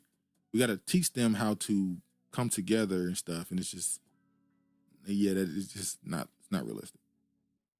Anama says he got the load from those mentions. They trying to control that buying power narrative and direct us to Africa. Well, we see what Ghana was doing. Mark Gordon, just like Essence, they want to build off our institutions instead of building from the ground up. Virginia says religion and or a cult. You say something bad about some of the people they deem to be the respectful people, they definitely react in a way that's cultish. Then somebody posted this. I knew it was bad because the conservatives in particular, they definitely on his ass.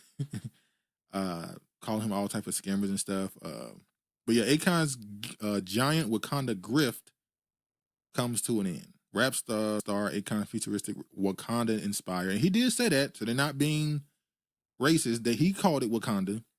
Pan-African city in Senegal has officially been abandoned by Senegal 1,400 days after groundbreaking ceremony. This is the land. Good God. I could have sworn, though, there's a video on their page that shows way more building than this. I don't think this is the full amount that they built. I went to the Akon City page like last year, and they had streets and a few buildings. Like, there was a little bit of something there. Maybe I was wrong. Maybe there's a wrong video or something. I'm saying not a religion when only the African-American goofies practice it for grants and everyone weaponizing it against them.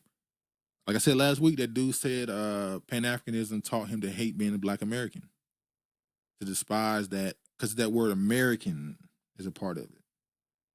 When I saw there was people who call themselves Pan-Africanists and they get on social, these are Pan-Africanists. Go to their pages, they actually in the real world doing work with Pan-African agendas and stuff. And they get on social media and say loudly, yeah, I don't like Black Americans because they don't want to really destroy the system. You know, their Americanists make me not like them. I just say, hey man, if that's how you feel. Virginia says a lot of these groups operate like cults with worship of their so-called leader. Morris Science Temple and Noble Drew Ali comes to mind.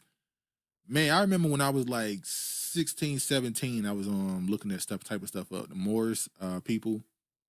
I didn't never go into the Morris thing because I don't know. In the real world, the main way they kind of practiced that was the sovereign citizen situation, where they would say how North African Moors people, we have a deal with the American government that we are sovereign citizens, yada, yada, yada, which is them admitting that they had some part in the slave trade. I don't know why you want to claim that, but you know.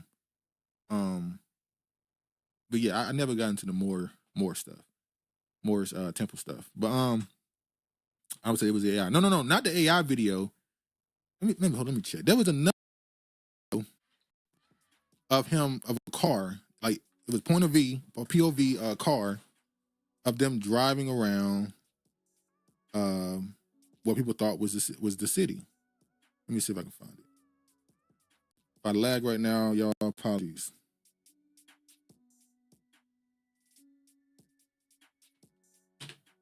Hold on. I'm about to get to it.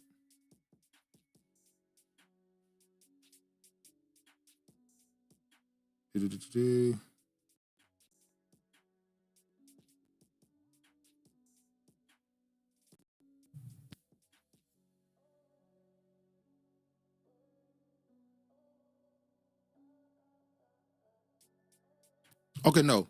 I was thinking about another city called Atlantic City. That's a different city. They actually got buildings up there. I'm thinking about another city. My bad. Echo Atlantic is the one I was thinking about. Anyway.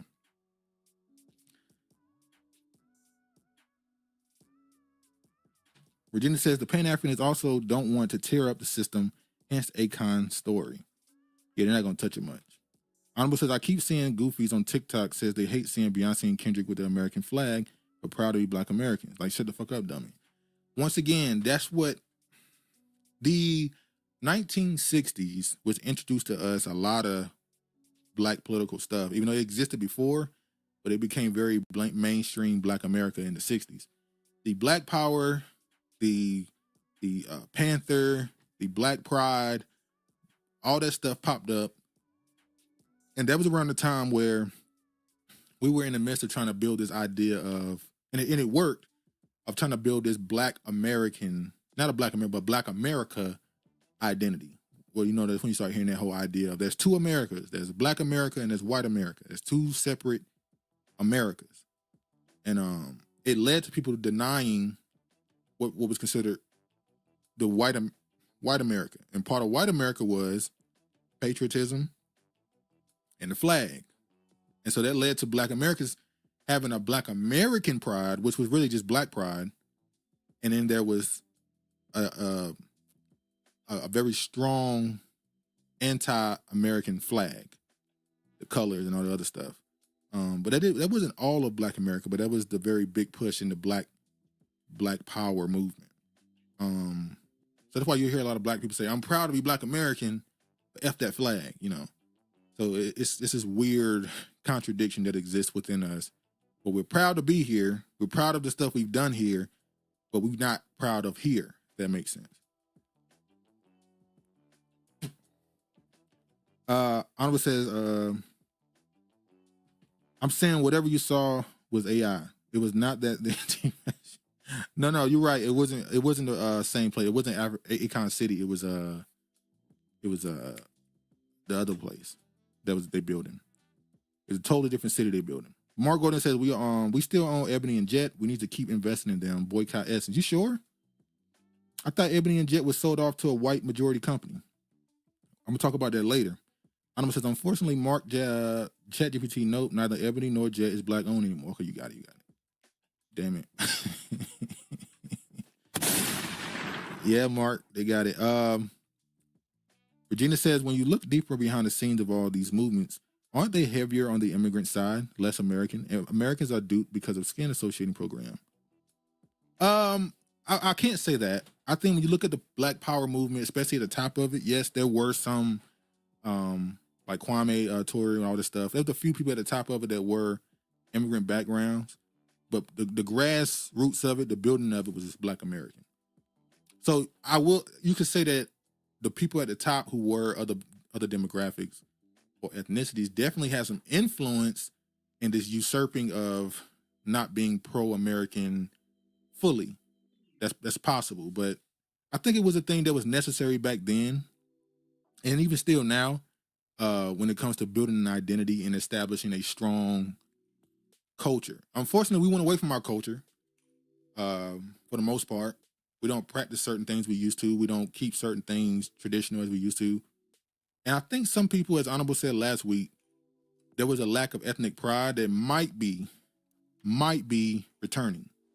I saw today, I was watching a little bit of the Joe Budden podcast. Somebody put out a clip of Joe Budden, of the Joe Budden podcast, coming out, standing on that FBA ADOS stuff.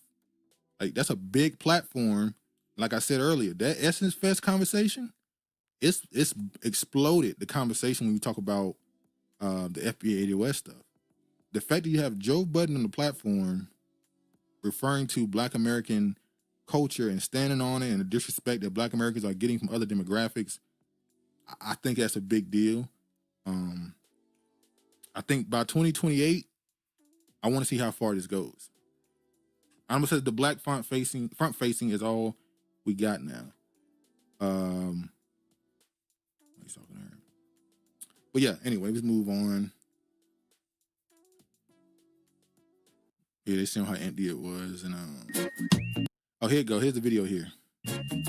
I'll mute the music because, you know.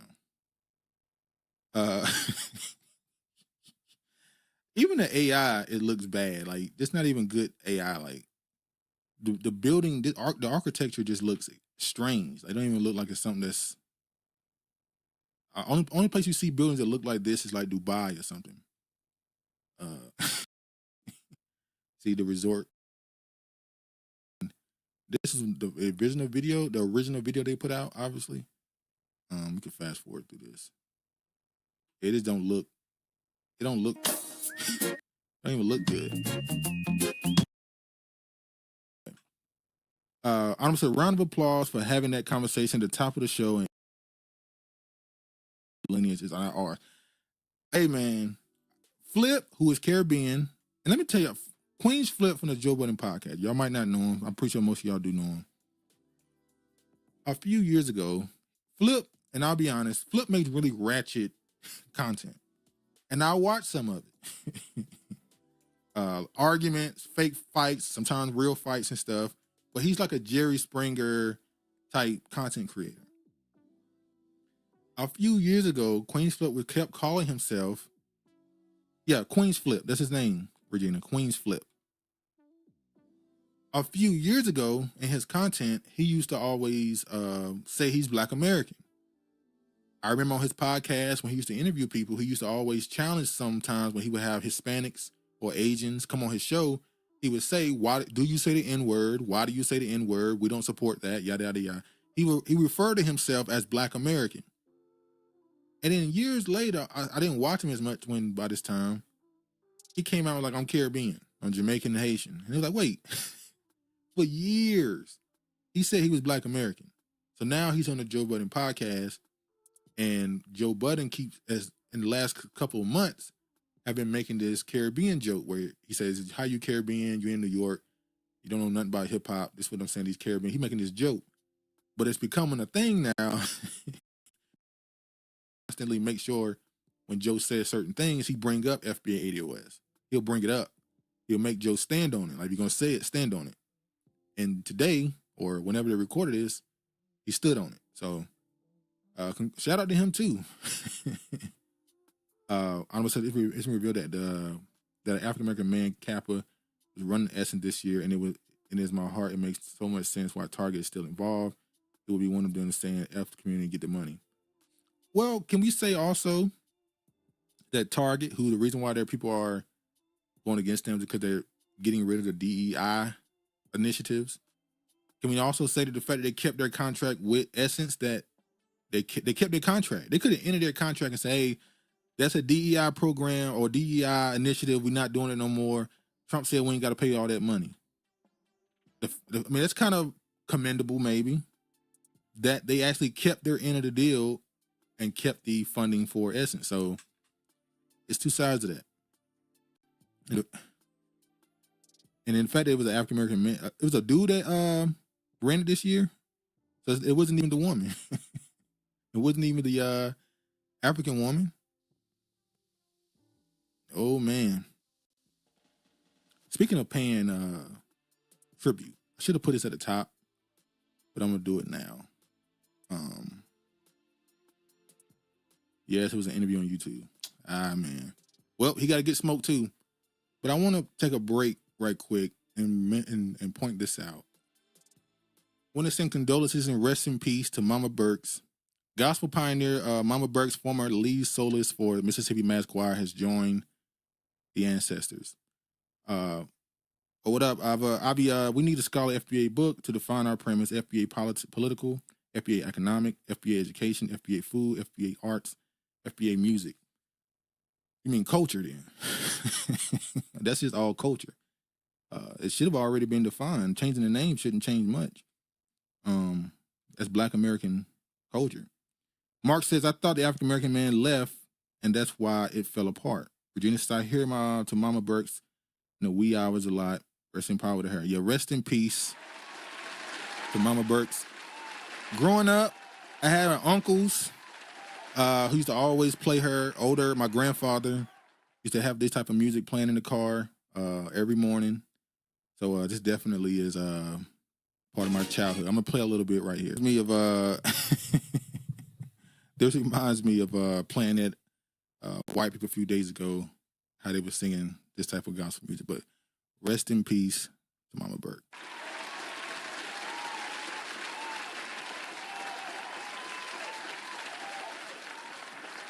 Obviously, I'm from Newark County, East Texas. We listened to Rev. James Cleveland back in 1970. That's what's up. Honorable says, when y'all get a minute, listen to this bullshit. Goofy said his proudest moments in 2025 was Chris Tucker dancing to Michael Jackson, fashion on the big screen.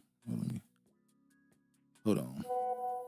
On WhatsApp, no one can see or hear your personal messages, whether it's a voice call, message, or sending a password. To WhatsApp, I'm gonna definitely get to that. 40 minutes. Let me see him right quick. Is this a video or audio? Okay, it's audio. Okay. I definitely listen to it a little later. Jenny says Mama Burks lived to see her 90s. I say, 92 years old. 92 years old. Rest in peace to her. Condolences to her family. And she's with the ancestors now. Waiting for the rest of us. All right.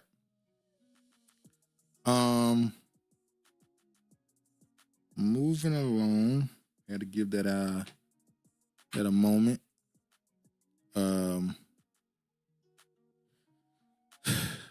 Something a little bit lighter / darker as far as coming to content. It could be funny, but it's also a crazy story. Honestly, in short, it has a lot of commercial embedded into the podcast. Oh, it's short. Okay. So it's probably like 28 minutes or something. All right, I'll check it out. All right, y'all know the prisoners, the prisoners that escaped the New Orleans prison, 11 of them. And when they escaped, I think immediately a couple of them got captured. And there may have been like 8 or 9 of them left. And people started holding bets about who gonna get caught first, who gonna get caught last. And a lot of people said that this man will be the last one to get caught. So let me show this right here. Honorable said I'm up. Everybody said that they call him and this might be, they said the guy right here on the right will be the one that lasts the longest. These are the last 2. This old buddy right here next to him got caught like last week or the week before at an Airbnb. I talked about that. They tried to say that the black woman snitched on him, but that wasn't what happened. Apparently he was caught and they simply told her what happened. They called her and let her know what happened. She didn't actually call the police on him, but yeah. He said, I'm up. After reading the story about the grandmother, I knew. Yeah, so apparently, let me just find a picture of just him alone. It's the closest one I can get. So this guy here is in prison for murder. His grandmother in 1996 was apparently allegedly killed by a dirty cop. Fast forward to 2019, Mr. Derek Groves goes and does a drive-by at a house party or cookout, whatever you want to call it, and he shoots 4 people. It just so happened that the 4 people that he shot, one of them was the cousin of the dirty cop. That's what I heard.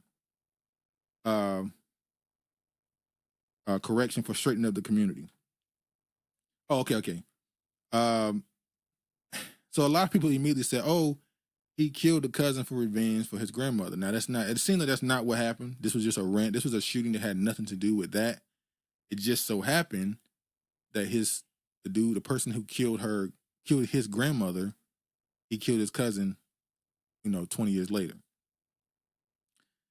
So he's still out and on free. The police have offered him lawyers, saying we'll pay for your lawyers to help you out. Just turn yourself in. I don't know why he would do that. If I'm already out, why would I come to you to get help to go back in? I don't know. But convicted murderer Derek Groves eludes law enforcement as the last New Orleans jail escapee on the run. So it was on May 16th this originally happened. Now, he, unlike the rest of them, he ain't said nothing. He hasn't been spotted publicly. He ain't posted no social media trying to explain himself. He got missing. I seen people making the joke that he was the person who probably came up with the plan to escape, and everybody else was just dummies that he just brought to distract for why he actually do what he want to do. I seen people making jokes that he's probably somewhere in Cuba, in Ghana. He's no longer in America. I doubt that, but yeah. Honestly, I hope he made it to Mexico and is living peaceful life, but I know I laid up with a chick. That's what y'all do. It's funny because every last one of them got caught up. The first thing they do when they got out of prison, they went and got they got caught, the clothes they got. One of them got caught on a bench at a bus stop. Was told me he got out, he didn't have no family near, he was broke, and he was just like, all right, I want to go back. One dude he got caught on a bench at a bus stop sleep. Like he just didn't care no more, obviously. He had nowhere to go. He pretty much quit. But this guy here clearly had a plan, and he is doing it to a T. And I'm pretty sure he's not going to get caught at this point. He just got to make it like a year. If he can make it a year, it's not saying they won't be still looking for him, but the public will be forgot about him. So people won't be looking for him maybe. They won't notice him maybe as far as the public. But if he just got to make it about a year, and he might be adios. I thought it was a crazy story. How likely is he gets recaptured? They're trying to say it's a 90% of the people escaped from U.S. correctional facilities are recaptured within a year. That's why I say he need to make it a year. Adjunct professor of criminal justice at John Jay College. The longer you're out there, the more likely you are to stay out. So yeah, we'll see what happens with him in another year. If he can make it a year, he might be a free man. Honorable says them thinking he moving around like a trans is hilarious. Oh yeah, they put out pictures of him in wigs with makeup on.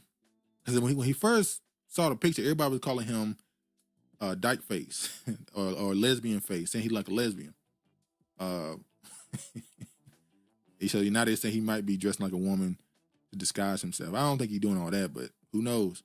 The tattoo should give him away. He got a big old tattoo on his neck with wings, so maybe he don't cover it up somehow.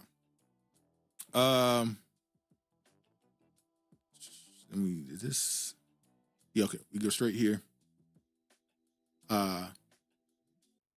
Why Mayor Karen Bass, cannot promise LA will stay sanctuary city as she looks to 2026 re-election.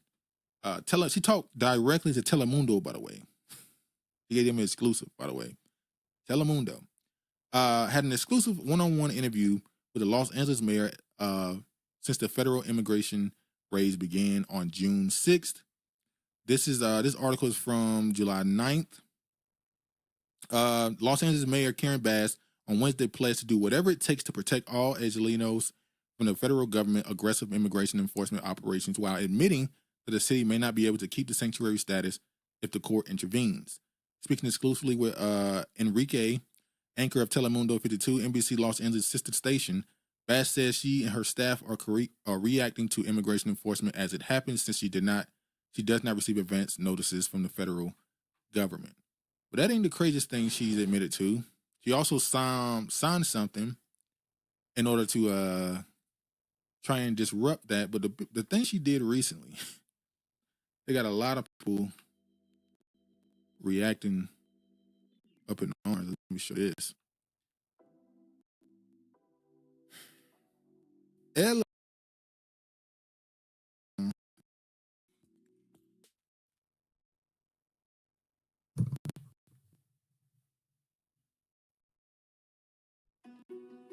You never planned. Hold on. LA Mayor Bass provides cash payments to illegals, issues order to thwart immigration enforcement. White House slams move as pathetic stunt while immigration operations continue targeting criminal illegal immigrants. Mayor Karen Bass signed an executive order Friday to bolster protocols and support immigrant neighborhoods, including offering cash assistance in response to raids by the Trump administration targeting those living in the United States illegally. The order is intended to help protect the city's workforce and residents from the federal government during immigration enforcement operations.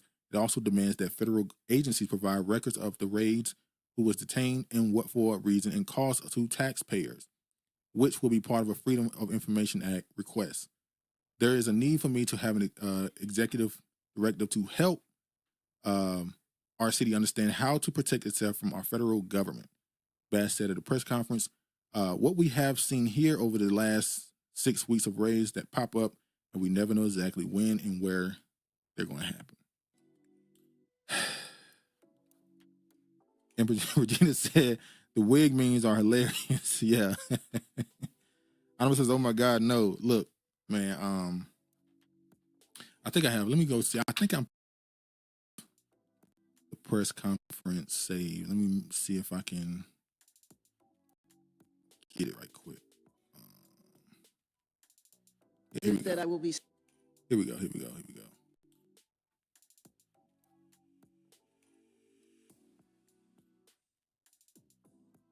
Let me play some of this. So the executive directive that I will be signing in a few minutes is to help the city family, to help the city workforce, to help the city departments and all of the general managers essentially develop preparedness plans that have specific protocols and that help city workers know how to address immigration officials should they approach a city department. How we abide by the law, but we understand what our rights are as city employees, how we can provide protection for immigrants who might be attending a city event or at a city property, but we stay within the law. That we make sure that people that work with city contractors ensure that they are safe on city property. So you might have heard that a few days ago, there were city contractors who were working, and ICE rolled up on them and asked for ID and was inappropriate. And so even people that contract with the city, we want them to understand what their rights are.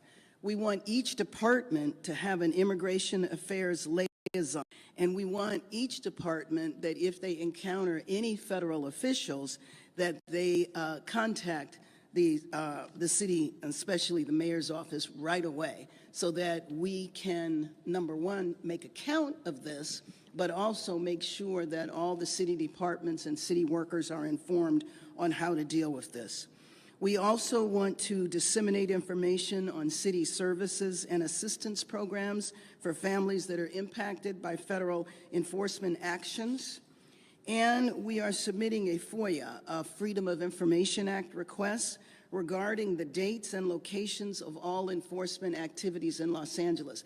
I think you've heard me repeat every time I speak before you that when people are taken from our city, we do not necessarily know where they are going. They are not provided regular access to families or to legal counsel, and that the family members that are left behind don't know whether their family members are in the city, in the state, or even in the country. And we also know that when these raids have been happening, it's not just people who are undocumented, but people who are in the country legally, people who are showing up for their annual immigration visit, or even sometimes this woman here. So that's what she on. That is crazy. It just denied reparations. But I'm not even gonna get into that. It is what it is. Lord. It is what it is. She's standing on it. As part of her constituency, obviously, it is what it is. This other video is her talking about immigration again. So we just heard her talk about that. So we are taking the administration to court to stop the raids terrorizing our communities and violating our rights. Enough is enough. You're right, it's enough. And then the final story we're gonna get to. This right here, as I kept bringing it up.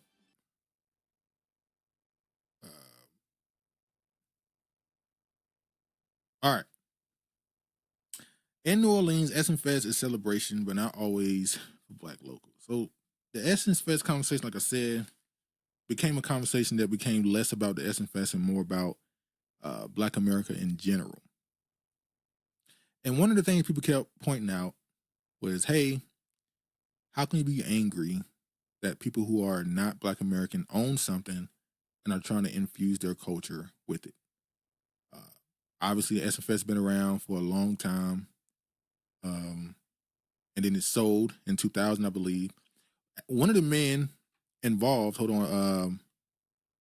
didn't want to sell. Clarence O. Smith, one of the owners, he passed away a few years ago. He passed away. Clarence O. Smith, visionary co-founder of Essence Magazine, passed away at 92. Magazine created by some Black men for, the Black women's market. He did not want to sell, but there was other people involved. They sold it to Time, obviously a white company. But Time, in their control, they still had in place, the center of it obviously was still going to be Black people. Then recently, Time sold it to the dentist guy who is doing what he's doing with it now. But we could say the same about Ebony and Jet, like earlier, which magazine's been around since the 1920. Now think about that. 1920. And then it's now owned by white people. Then we always ask the questions when we see this happen, why do black businesses get sold? For obvious reasons, for different reasons, obviously. Can't get resources, funding, can't afford it. Or you're trying to scale. Unfortunately, in America, when people gain money, it's a capitalist country. So when people in America, business owners, entrepreneurs, want to move up and scale their business and grow it, they have to a different audience. They have to come to was normally white, and then they take their funding and the resources they have to sell it to an even bigger audience. Instead of, there's not really, in America at least, it seems, any sense of complacency when it comes to, all right, I'm established, we're successful, owned by us, this is enough. Even with the dentist dude who runs Essence now, he ran Shea Moisture. A lot of black women got mad with him when they felt like he changed the ingredients in his shampoos and conditioners and stuff, saying that, hey, my hair is drier now. You changed it up because you're trying to sell it to white people now. He denied that. I think it was on Breakfast Club. He did an interview about that, but that's kind of what you have to do. So if they're going to sell to people who have no interest in keeping what the culture is, can we blame them? Or is it our job to support things that are supposed to be cultural things? Should we support it more to make sure there's no need to sell it? There's no need to try to scale it up. This is enough for us. Black America is enough. Because the discourse that I keep seeing is obviously is critiquing of them buying it, but how can you mad with them for buying it? I saw people saying that maybe they should have just changed the name and let it be known that they're going a new direction. This is not the same company. But why would he do that? Essence has equity already. There's a brand equity. We're not changing his name ever.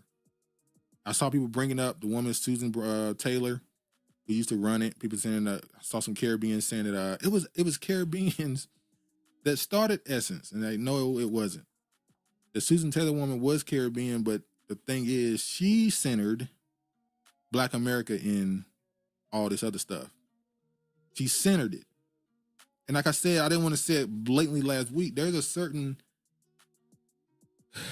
thing that's a standard supposed to come along with Essence. Growing up as a kid, when you saw how that was talked about, when people were talking about that festival, it's a certain thing that was supposed to come with it.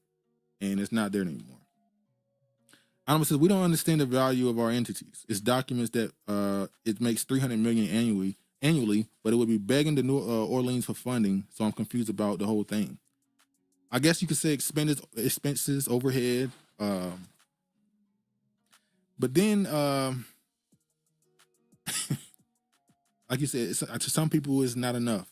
They just want more.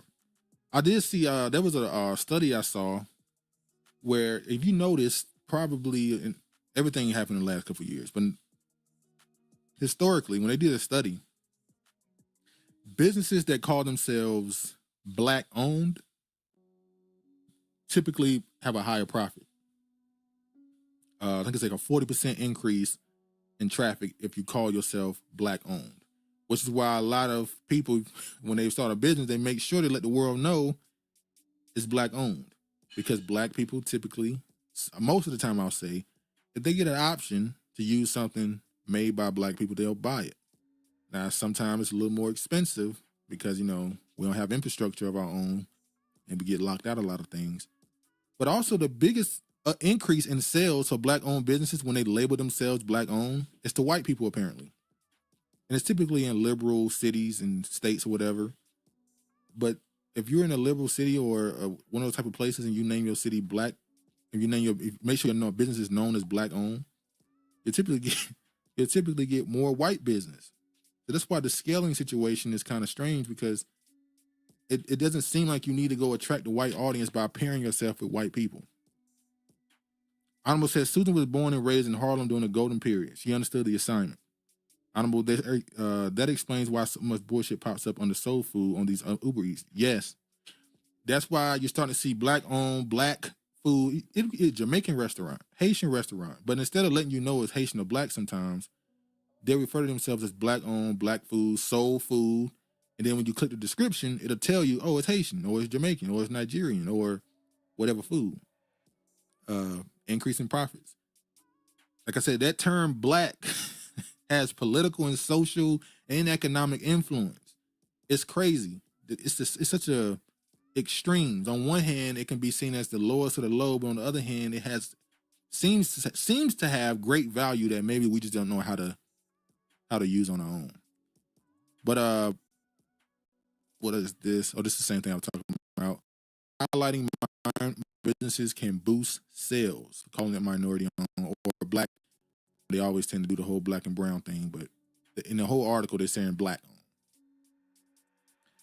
And then it leads to this. This is not a big deal. This might just be something not even worth pointing out, but somebody posted this. Y'all know the old thing, Green Book? That was a book about all the places that was safe for Black Americans to go to eat and such, hotels and such around the country. They made a movie about it. I saw somebody post this, and it's just funny to me. This is called, what is the Caribbean Green Book? Virginia says, the way our culture has used black to me is that it resulted in our collective death and necromancy. Yeah, I feel like the influence we use on ourselves and our children is negative, but everybody else can see the positive when, yeah, it's such a strange thing in this world. It's so strange. The Caribbean Green Book, which is a page used to, and by the way, as they point, it was promoted by Essence, by the way. It's used to tell people the Caribbean-owned restaurants in these countries by the locals, basically. So, you know, a lot of people who are from America or the West in general, they'll go to a place like Jamaica or Trinidad or places like that, and they'll open up a restaurant there, you know, in the tourist area. So this is supposed to tell them the places that's owned by the locals. But even in this, they refer to it as black owned. So even in their own countries, they still use the same tactics.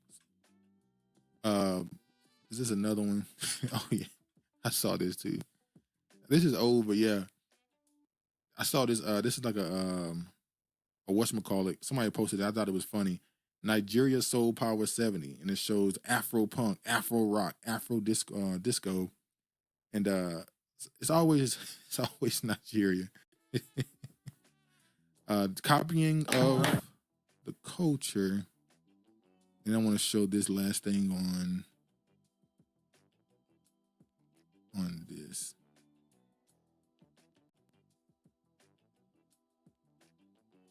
This is country music now, y'all. Let me show this. This is Shabuzi and what's his name? What's the African dude, the Nigerian Afrobeats artist who trying to get into hip hop and stuff? I forgot his name now. They're now got together and did a country music song. Come on, bro. You would have been fantastic. I would have been left if it wasn't. I've never seen a country show before.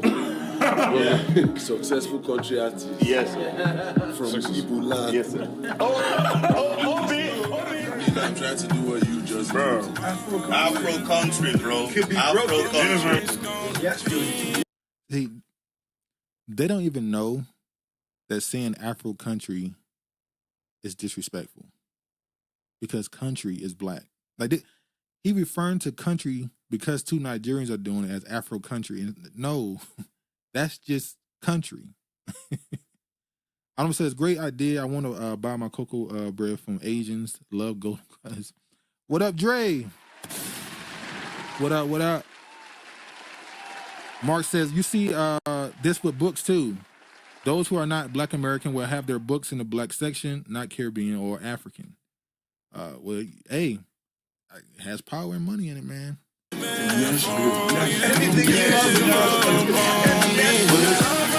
And I won't, let me say this, a little bit of defense. I'm not going to put this on Nigerians. I already said that. It's just him, Burna Boy, that's his name. Burna Boy wants to be a pop star. He got interviews where he said he didn't like Afrobeat, he didn't like none of that. He liked hip hop. I think he was, I don't know if it's true. I'm pretty sure he said he was born and raised in the UK. In the same way the same way Caribbeans view Black Americans in America, how the Americans are the quote unquote cool kids and Caribbeans have to assimilate with them. That's how Caribbeans treat Africans in the UK. Africans have to act like Caribbean people to be considered quote unquote cool, I guess. So this is not really a Nigerian thing, especially when you talk about people like the WizKid dude. I always say I got respect for WizKid. He said, I'm Nigerian. I'm not doing no other sound. I'm not an R&B artist. I'm not a hip hop. I am an Afrobeat artist. I respect that. It's only Burna Boy that's trying to blend all this stuff together. He's the one that want to be a hip hop artist, an R&B artist. He want to do country, and he think that's him showing versatility. And it's really just you being you're looking for clout. But anyway, I saw people talking about that. Mark's, I respect it. Yeah, it's only him. I don't see. Well, let me pull back a little bit. They tried to do it with the Tyler the Tyler girl. She came out. On my piano. I don't know if I'm saying that right. Still, I still say it wrong. South Africa, yada yada yada. I'm doing my sound. Proud of where I'm from. And then when it was time for award season, oh, my music is R&B. And he's like, all right, bro. Dre says, yeah, facts, they have a beef with each other over there too. Yeah. It's a couple of them that view him a certain way, which is funny because DeVito is from Atlanta. He grew up here, born here, kids born here, but he went and made music over there, Afrobeat music. But DeVito is from Atlanta. I respect him for not just going straight into the hip hop rap lane from Atlanta. I respect it. He stuck to his culture. Well, I said it right. All right. Alma says, didn't he claim he was the biggest star international? So I blame Jamaicans since that's who the cosplay the most. He also said he hates being Nigerian. Yeah, he said that.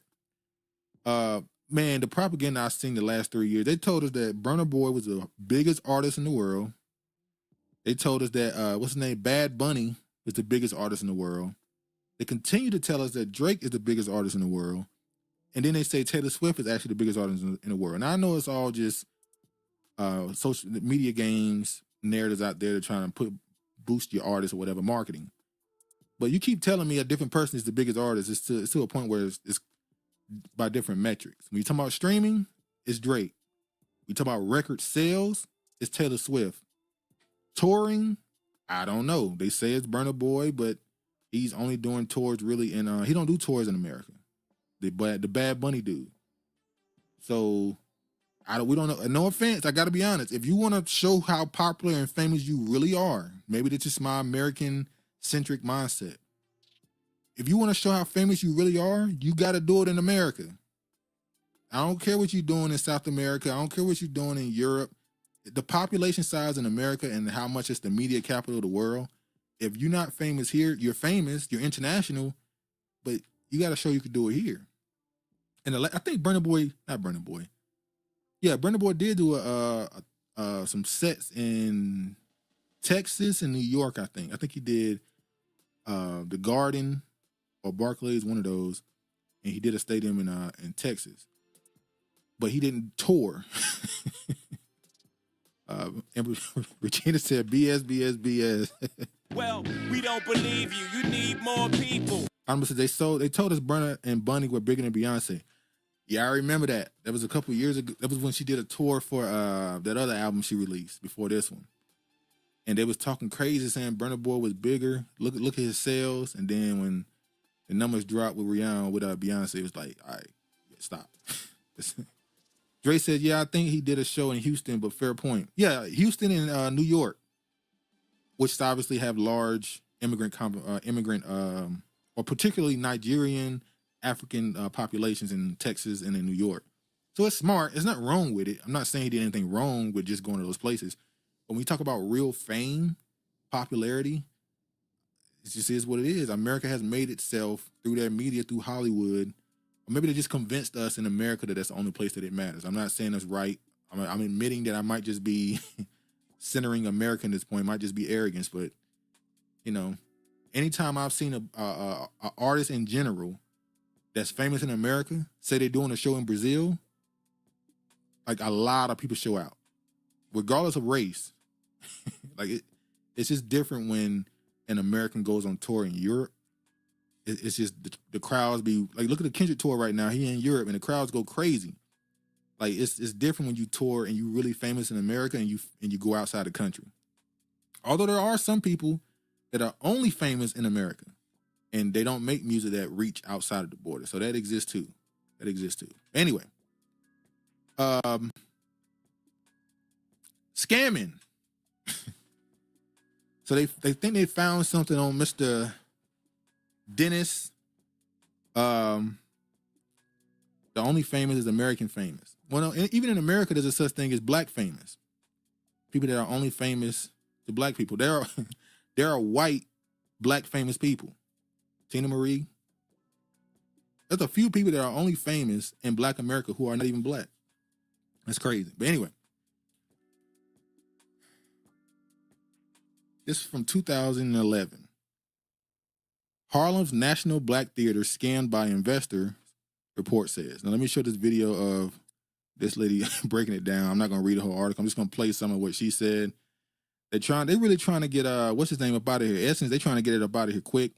I see people saying take it out of the city, take it somewhere else. But that ain't happening ever. But yeah. Sniff a scam artist out, huh? Thank you for the to all of us, okay? This is the same essence, okay? So let me read the story out of the New York Post for everybody. This particular story, way back in 2011, the very same who owns the new Essence, okay, was caught up in some. I'm gonna say there's not that many black only famous people due to social media. Well, yeah, I guess you could say that was a pre-2005 thing, or 10, whenever you think social media really took off, like Twitter and Instagram and stuff. So you're right. That probably was more of a 90s back thing, where there were people who were only black, famous amongst black people. Even though I don't know. There are people on social media with tens of millions of followers, and I ain't never heard them a day in my life. Like, even YouTube, there's people with 5 to 10 million subscribers who are, I don't know who they are. So the internet is obviously as big as the earth, as big as the world. Still a lot of people who are extremely famous who you still might not know. But yeah. Con game way back. Let me read it to you. It's a New York Post. 2 Liberian immigrants who got their start selling soap on the streets of Harlem are living large with a booming beauty products business, homes in a Long Island suburb, and luxury vehicles in their driveway. Along Powell, Rich Lou Dennis, and Naima Tubman. I'm not sure how to pronounce her name either, but let me let you see them. Those two defaulted on more than $1 million in taxpayer-funded loans, failed to pay more than $450,000 in state and federal taxes, and decimated the finance of a Harlem cultural institution. Yes, that's black culture. They decimated it. Now let me say this. Was this scamming, or was this them, it was just bad business practices? Was this truly scamming? Because what they're saying is happening is there was a building owned by the Harlem Institution, this Harlem Institution, National Institution, and they made him and his partner, business partner, managers of the building. They still owned it, but they were managing it, right? That he ended up putting a lien on the building, which cost him this whole situation. So I'm gonna continue playing some of this, but yeah. Let me finish reading y'all what they did. What up, Alicia? The nonprofit National Black Theater, which partnered with those two men, claims the entrepreneurs spent money from a $6.5 million loan, a $6.5 million loan meant for renovations to the theater building on their own business ventures. So what happened back in 2011, if I can summarize, these two Liberian immigrants, one of which is now the owner of Essence and the Essence Festival, okay? Back in the day in 2011, they partnered up with the National Black Theater, and the National Black Theater claims these two entrepreneurs spent money from the $6.5 million loan that was meant to renovate their theater, and they took that money and used it on their own businesses. Property taxes on the 64,000 square foot building on 5th Avenue in Harlem went unpaid, and the bank that loaned the money started to foreclose on the property. Okay, that's scamming. I try to get the last part there. That would be. What up, Alicia? Keeper says I sound like both scam and bad business practices. Sorry. Alicia said yes. These immigrants and the migrants are getting $400K to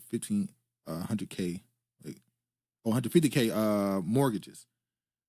Keeper, I think it turned into a scam. Yeah, they took the loan out to renovate the building, but they took the money and started putting into other things. Now you could say people do stuff like that all the time. They'll take out a loan for one thing, cut corners on doing that one thing. So I got $6 million for it. I'm gonna try to cut down the expenses to 4 or 5 and take the other money and put it into something else. So regardless of what I'm doing with that money, it's the renovations are still happening. I'm just cutting corners. I'm leaving something out. It's just some scamming stuff, but that happens with these companies, and not even the companies, people who get these third parties and stuff, that manage stuff for them. They do stuff like this. Honorable, I looked into this with chat, and it was a scam. In the end, they didn't pay MET back a dime and are now in a building for free that they once owned. Yeah, I guess. Here's a quote. They lied to us and said they were in good standing when they took out the loan. They defrauded us by doing this. Okay? Said the son of the founder of the National Black Theater. Barbara Ann Tier is the founder. Meanwhile, the new owner, okay, of Essence, of this new Essence, Dennis and Tubman. She makes sure she keep throwing that in there, though. The new owner of Essence, this is him. Just to remind you again. Have expanded their own businesses, including their Nubian heritage soaps and lotions, which did a reported $10 million in sales. So basically, what I'm reading is, and hold up, the parent company, Sundial Creations, has a 50,000 square foot Long Island manufacturing plant and sells its products in Target, Whole Foods, and Macy's. Now, it's funny because I was just talking about how for most Black American businesses, we don't have infrastructure. We can't afford factories to mass produce. But it just so happened these two, they do. They do have it. Alicia said the opportunity zones allowed that. It allowed tax write-offs on other assets, but I doubt it was allowed diversions of funds to other businesses. True. And opportunity zones was a thing that was being sold to not only, but it was one of the things that was being pushed to get support from Black people. Opportunity zones. It's funny how that happened. Some people were against it as well. Honorable, they also illegally tried to sublease to Applebee without permission. If 2008 was based on defaulted loans, just wait. Yeah. Yeah. Honorable Nubian heritage products are so trash. Hey, they're getting their money, I guess. The National Black Theater that said that they defrauded them of the money, that theater was started in 1968 The same time our beloved Essence was started, okay, during the Civil Rights Movement. It was started in 1968 to promote Black artists and culture. But in it's funny, Alicia's saying this, in essence, VC has venture capitalist investments. She pointed out all the investors. It'd be real sad if they're using Essence Fest or Essence in general as a cover for whatever they have planned next. I don't want to give them the benefit of the doubt, but I'm hoping that in another year or two, this don't look like an obvious, scamming situation where all this it's just BS. It's like somebody that scammed their way to get a certain place, and now they're trying to go legit. They ended up in jeopardy of losing the building. So that's when Dennis and them swooped in. Dennis and Tubman roomed together in college and started peddling incense and shea butter moisturizer on 125th Street in the early 90s. They made a report of $100,000 their first year in sidewalk sales. The Upper Manhattan Empowerment Zone, a taxpayer-funded business development group started by Rangel, gave Nubian Heritage, Dennis's company, a loan for almost $400,000 in 2002 to build its Harlem store. Then UMEZ loaned the partners under another $1 million in 2005 to expand their internet business. Nubian Realty in 2006 took out a $6.5 million loan using the building as collateral. So they used... Virginia says that 125th Street has 1,000 lives of its own. Yeah, very, very, if streets could talk, huh? The Black American 1968 founded National Black Theater as collateral for their businesses. So y'all get it. That's the point right there. Use it for their businesses. That's collateral. Yeah, they were scamming. They definitely were using this as an opportunity to fund themselves with an already established business. Honorable, if you look up the LLC and business venture with Unilever, he owns most of the African festival in the U.S., but they don't bring in anywhere as much as Essence.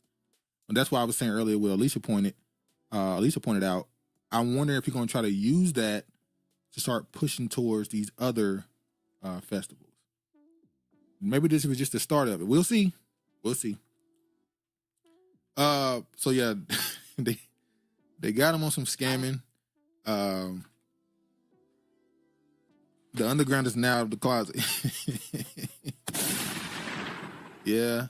I also got to show, because now since Honorable pointed out that the dude apparently who ran the Essence Festival this year was actually a Black American man, I was going to bring this up because the current CEO was the one who was getting a lot of the flock for it. I want to play something she said in the Breakfast Club. I'm pretty sure you already seen it. Honorable says the focal point is Nigeria by 2030. Oh, y'all saw that in print. They said that the focal point, at least I don't know if that was just this year or like you saying, this was the plan going forward, is they want to center Nigeria. And I saw another one where the promotional video, they were saying how they were trying to promote Africa, African, original. What does Essence Fest mean? Africa, original, yada, yada, yada. So if you want to know who you really are or get in with the culture, you need to go back to Africa. It was like, what? This is Essence Fest. What we doing? Like, what we doing? I want to play this right here. I had the opportunity to join a group of people that went to Ghana for the Full Circle Festival. I had talked with my dad about being excited about going because I knew my Kenyan heritage. I'd known it from the beginning. My dad told me all those stories, right? It was undisrupted by the slave trade on the eastern coast. I was excited to go to Ghana because the remnants on the coast there of the transatlantic slave trade were something I didn't see in Kenya, and I was excited to see that. So I was talking to him about that, and he paused and he said, well, there was another slave trade that happened on the eastern coast of Africa that doesn't have a lot of history behind it because it took slaves to Asia, but they weren't allowed to procreate, and so it didn't last as long. He said, so our heritage did interact with slavery in Kenya. And I was like, well, Dad, you said it wasn't disrupted. And he says, well, the Wangas did what they had to do to survive, which meant participate in the enslavement of other Kenyans. Wow. So you had a descendant of slave traders, the CEO of Black. All right, man. All right, man. But once again, like I said earlier, when you sell something, you can't try and control how far it goes with inclusiveness, what they try to bring in, what they try to change. Somebody from your demographic or ethnicity no longer owns it. It's kind of hard to hold them to a standard when, you know, whoever was in control of it didn't deem it as important enough to keep control of it.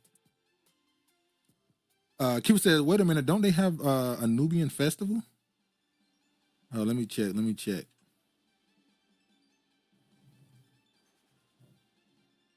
Nubian.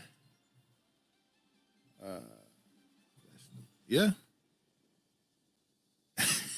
Yes, it is. Nubian Jam 2025. July 26th of this year, 10 a.m. to 7 p.m. What is Nubian Jam? Nubian Jam is a community event experience designed to celebrate it. Let me make sure it's the same people.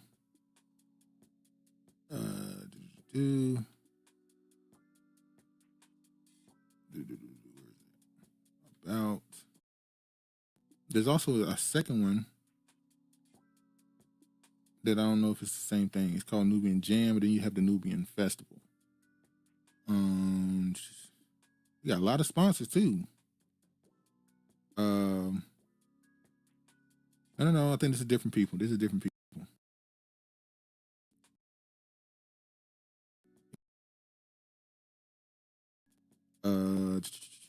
August 16th, 12 a.m. to 8 p.m. of this year. This is in Virginia.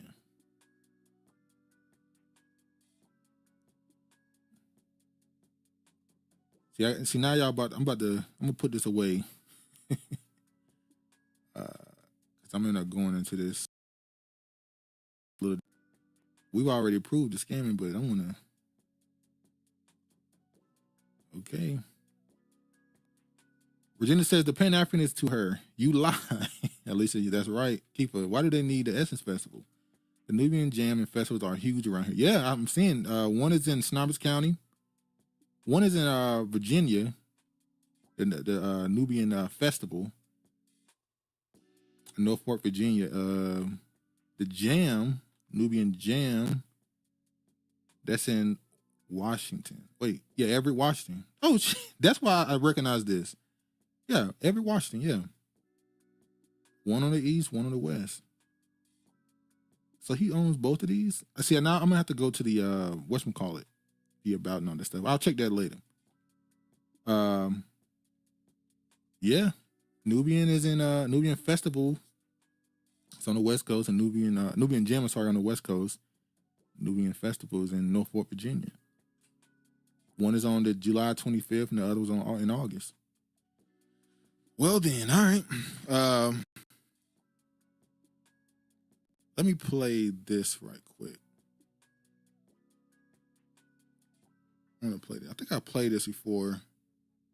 I'm gonna play it again.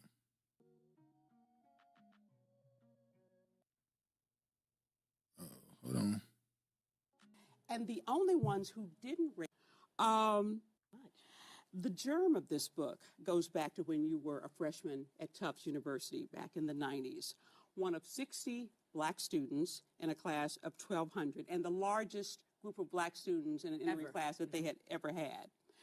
You write that at a special orientation weekend for the Black freshmen, you all were asked to raise your hands if your parents had warned you about getting wrapped up with the Black kids. And the only ones who didn't raise their hands, who hadn't been warned about getting wrapped up with the Black kids, were the 6 Black American students in the room.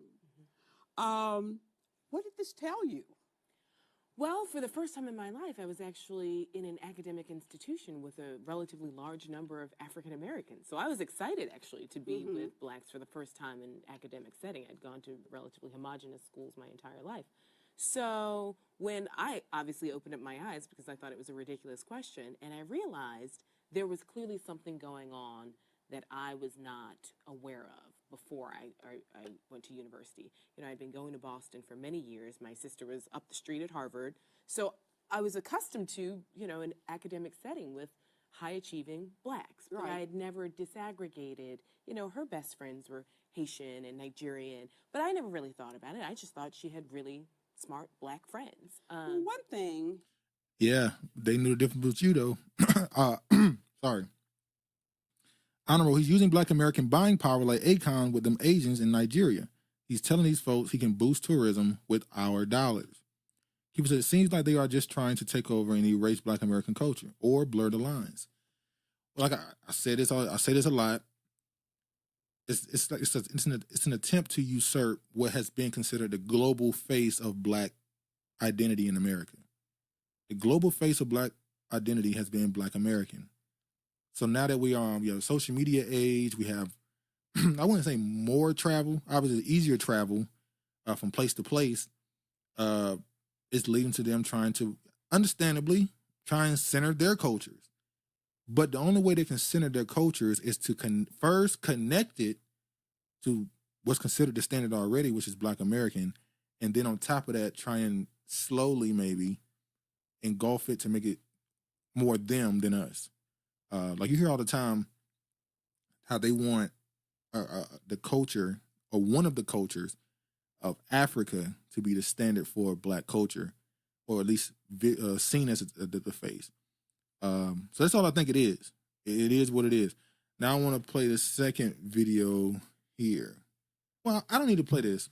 This is just them saying that growing up they were told to separate themselves from identifying with black Americans. I've played this stuff before, but I do want to play this one here. And I currently work in the immigration movement space, in particular around anti-Blackness, even within the immigration space. And I work with a number of organizations, national groups that work with Black immigrants, undocumented immigrants, and so on and so forth. And I think it's important to think about the process of migration coming into this country, the process of becoming a U.S. citizen. I've worked with a number of settlement groups who bring folks and do the integration process.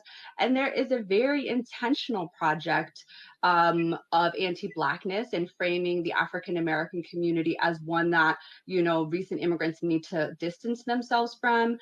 There's definitely an intentional sort of process of highlighting how certain model minority groups are, you know, like have upward mobility. So it's kind of like a warning, right? Don't align yourself with this group, right? These Black people, because then your outcomes are going to be X, Y, Z. What that does, first of all, it creates, you know, animosity. It brings a group of, you know, immigrants and communities that already are having sort of internalized anti-Blackness, racial animus, as well as, you know, like, don't do this and you will, you know, have some sort of positive outcome. And that in and of itself is anti-Black. It creates a caste system in the US, which is, you know, Black and African-American positioned at the very bottom.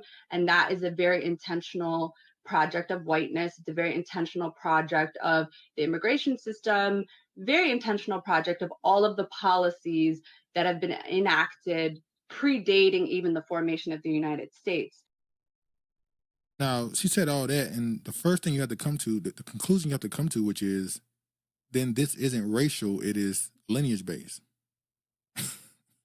If you can come to this country as whatever demographic you come from on the African continent or in Caribbean countries or South America, whatever, and they tell you you can have a positive time here if you don't align with this particular group of people, then it ain't racial. It's lineage and culturally. So this is why that's what needs to be at the forefront. Virginia says, since they admit they come to America with a built-in anti-Black American stance, who sent for them? I want to know. Virginia, so is their agenda to keep the invisible caste system in America going? Well, some of them would tell you flat out, I came here because opportunity. Whether, we obviously know what colonialism in America has went to other countries and destabilized them, extracted resources, not just minerals or material, but also people. America is the country that wants your brightest and smartest and most intelligent to come to their country to help continue to build their empire. And unfortunately, many will choose to do that through the advice of their parents because they want better for their kids, understandably. But it ends up leading to this cycle where you hate a place for destroying your home country, but you send your kids there for a better opportunity. So it becomes a two-sided thing, which it goes back to the Black American being proud of being Black American, but not being proud of being American, which is what Pan-Africanism was able to grab people from and really convince them to act against their best interests as their own ethnicity. Alicia says, individuals in Africa and Caribbean have always played a role in regulators, merchants, and hired hands, hired to fight wars, something providing the service for both opponents. Yeah. But they'll tell you that the bad actors in their countries are being placed into power or given influence through the West, whether it be America, Europe, putting backing behind certain people, whether it be weapons, money, resources, whatever. And that they want strong men or dictators in power because it helps them continue their empire. See, it's all somewhat connected, and that's kind of how it's able to sustain itself. Hey, sell their own resources short. Oh, yeah. Arnold says, I'm tired of hearing this story. Who can we sue? We need a class action lawsuit. These results in our people being harmed. If we were Jewish, shake my head. If we were Jews, shake my head. This needs its own section in our reparations claim. Well, if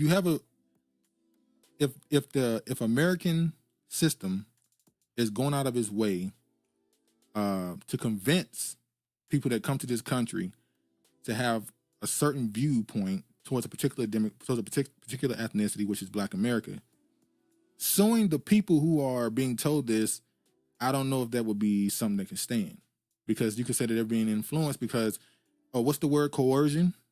Hey, if you want success, you need to capitulate and go along with the system this way. If you go that way, it is what it is. Alicia, what like sending Jamaica to Haiti? We are our lords. It's the sponsors. Yeah. No, it's the source. It's the sponsors. I agree. I want to show this too.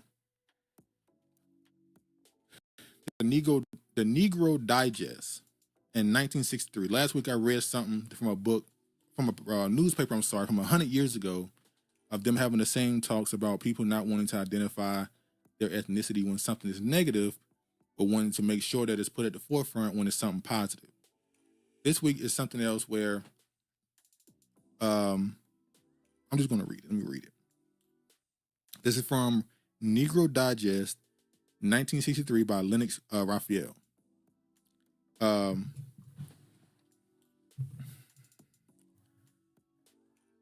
But you have citizenship now. That doesn't mean anything. Citizenship does not mean much to her. She says in an effort to cover up what really means so much to her. A woman past 50 here in the USA for 5 years, she doesn't want to be considered an American Negro. So you see what he's going with this. As a matter of fact, she's ashamed of being an American Negro. All this is a standard of the average West Indian immigrant. He or she does not want to be considered an American Negro.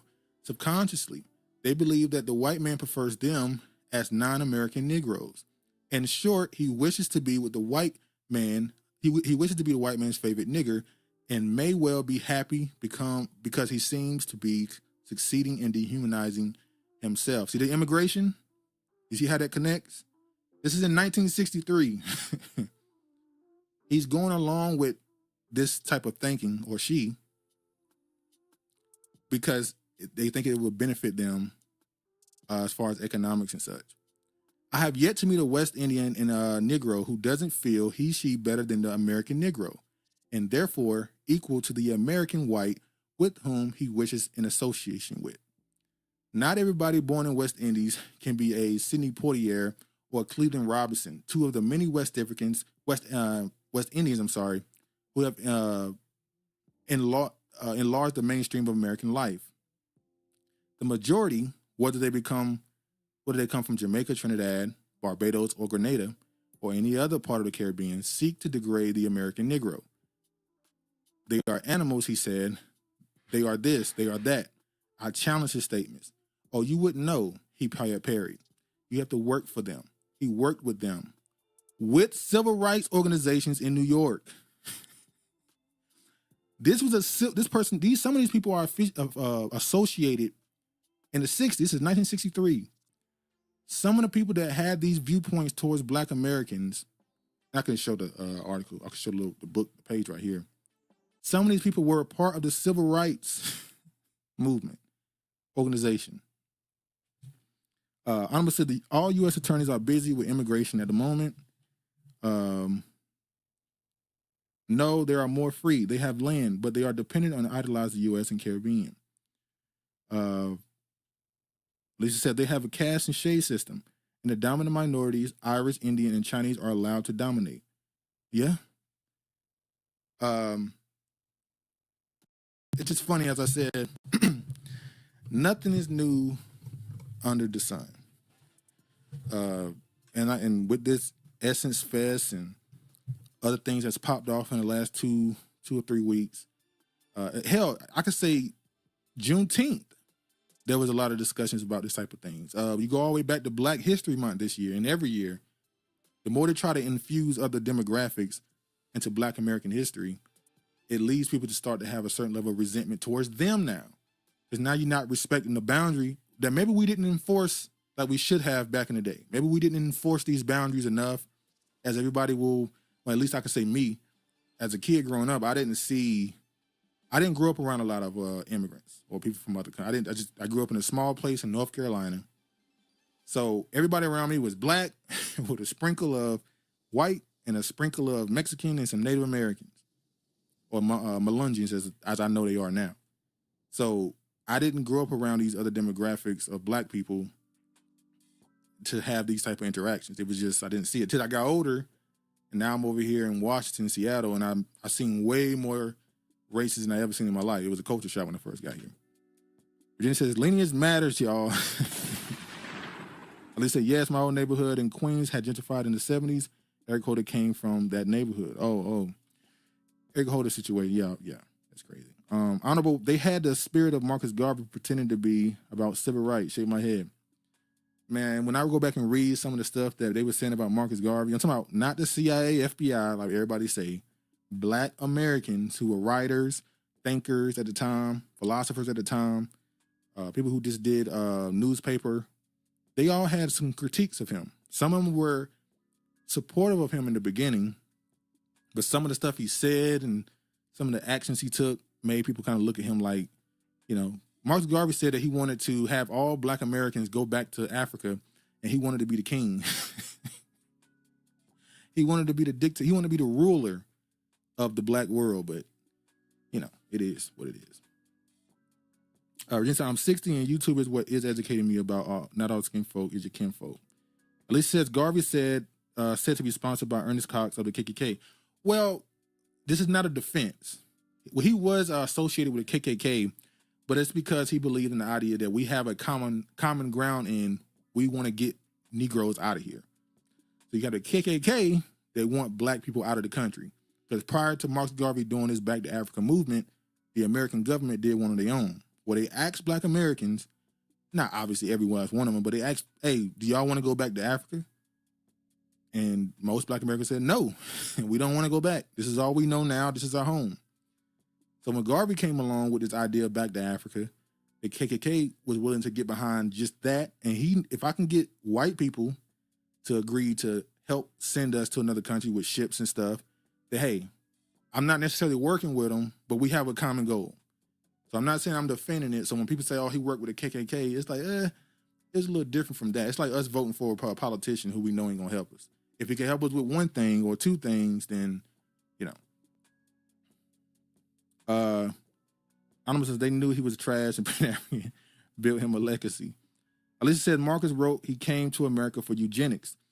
I remember when he wrote, him and W.E. Du Bois went back and forth, and W.E. Du Bois called him, a scammer, a charlatan and stuff. And he wrote back to W. Du Bois, which one of you are talking? The black, the Irish, the Italian? Because he was a mixed man. So he's like, which one of you is talking right now? That was funny. I can't lie. Alicia said, you don't come to the U.S. for eugenics and become a self-assigned leader, coalescing with the KKK. If you spoke for Caribbeans, maybe. Mark says, if we weren't back, they would have sold us again. If we went back, they would have sold us again. Virginia says it's crazy to learn many of the blacks were the path of eugenics, even providing funding for W. Du Bois with Margaret Sanger. Wait, yeah, even W.E. Du Bois, he was a proponent of it. They believe that quote unquote lower level ignorant Negroes, as they call them, shouldn't procreate, and we should try and create they had this idea like Jeffrey Epstein. Jeffrey Epstein believed that he was so intelligent and so necessary to the world that he should use his semen to just create a lab and just impregnate all these women so that they can be more him. He help the world. These billionaires and these people are crazy. Even what's his name? Elon Musk believed the same thing. That it's his job to help fertilize the earth with more him, because he's a necessity. That's what some of these eugenicists back then believed, which is we need more quote unquote elite blacks, more people who are of a certain stock and less of a other. So, yeah. Which is why I asked that question months ago to y'all. Would you rather have 100 million black Americans like they are now, where it's diverse backgrounds and economic statuses and stuff, or would you rather have 30 million so-called elites? Because that's what eugenicists is about. Would you rather have 100 million of us right now, or would you rather have 20 million of a certain particular? Yeah. Virginia said, land of the Neanderthals. Oh, Lord. All right, let's see. We can run through this now. This is the last little bit. Let y'all get out of here. Tariq, 9 FBAs have been online denigrating and disrespecting foundational black Americans and our lineage unchecked for decades. Now the FBAs are not allowing this type of disrespect. Many of these immigrants now have the weird thing for blaming me. Let me tell you something, man. The way they talk about Tariq, I think he should have security. Now, this is still, as they say, just online. The way I've seen so many people threaten to punch him, shoot him, say he needs to be lynched. I've seen Tariq is enemy number one to some of these people. Yeah. Anima says, I'll take the young niggas, I see how whites talk to the educated behind closed doors, i.e. Biden. Well, see, that's where you start getting into the different aspects of a culture. You need certain people set aside for this. You need your educators. You need your leaders. Like back in the day, we had our stronger culture where when it was a respectable thing, I'm not talking about the people now, the pastor was also a person who was educated. Not just went to school to become a pastor. No, they were educated people who were also you had your spiritual leaders, your thought leaders, which was supposed to be your academics people, which are now untrustworthy. Majority of the people that's put in front of us as academics and scholars are not trustworthy. Back then it was different. So at least said the moment they get the sense they are losing, it would be a problem. It's already turning. I've seen so many people, oh man, I'm so ashamed that my people are falling for this ADOS FBA stuff. And I'm like, it's been going for 8-9 years now. Y'all been calling it. Y'all ain't been seeing the growth because y'all are just blind to what's really going on. And in the end, you'll see. But I'm not going to read all these, but you can see these posts he put up of them blaming him, mad with him. But yeah, better watch your back, Tariq. What else we got? Oh, shout out to Mark. Mark sent this. Nigeria says it won't accept deportees from U.S. We have enough problems of our own. It's funny because that's exactly what Malcolm X said. Some of the so-called African leaders said to him when he went to Africa. Not all. He said some of them told him to his face, we can't take on these Black American problems. We got problems of our own. So they stand true to their history. I almost said they keep pretending it's only online. They stupid. Yeah, even if you're saying you don't see it at the grocery store, somebody walking around in an 80 West FBA sweater or something, you've seen city council meetings, you've seen all these political atmospheres that have these people saying the same talking points. How are you still saying it's online? You've seen people's faces, people recording them saying it. You still calling them bots. You're just in denial. Your religion has failed you. Virginia says, from my observation, those who talk about xenophobia are deflecting just like whites cause. Again, most American Blacks see skin, not cultural differences until they see them. They're not like us. I was Trump had a meeting and Nigeria wasn't invited. Alicia said disowned. Yeah. They said, look, Nigerian government says it will resist pressure from the Trump administration to accept deportees from Venezuela and other third countries. In an interview with Nigeria's Channel 7 on Friday, Foreign Minister Yusuf Tagar said the U.S. was pressuring several African nations to accept foreign nationals from the U.S. wanted to deport. We already have 230 million people. In the words of famous U.S. rap group Public Enemy, you remember the line from Flavor Flav. Flavor Flav has problems of his own. I can't do nothing for you, man. So think about this. A man in Nigeria used the quote from a Black American rapper to tell them we're not taking these people on. We got to worry about our own problem, which is something they already said previously to a Black American. But anyway, these people is hilarious. What else we got? I think I could save some of this. Oh, man. What time is it? How long have I been going? Oh, hell. Yeah, I can't show the rest of this. I got something for next week. Honestly, nobody asked them. This is PR. I'm not going to play this in whole this week. There's a rant that a Jamaican woman went on talking crazy about Black America. I can't get to it. It's been 3 hours already. This is crazy. So I'm going to save this part for next week. Saturday, same time, 2:15. Let me make sure. Yeah. All the same thing. All right. I'm going to save this for next week. Thank y'all for coming through. I appreciate the support. I kept y'all way longer than I was supposed to. I'm sorry about that. But I definitely thank y'all for coming through, commenting, having a conversation about this stuff. Big shift. Post 2020, right? 2020, year of vision. A lot of stuff changing and shifting in politics and culture. Hopefully it's for the positive for us. Hopefully at some point it can be a big shift for us to land on the right side of the track. But thank y'all for coming through. As I said, appreciate the support as always. Be sure to like the video on your way out. Subscribe if you're not. Share it if you can. And as always, people, and I say I always mean it, y'all be safe. All praise to the Most High. And peace, man.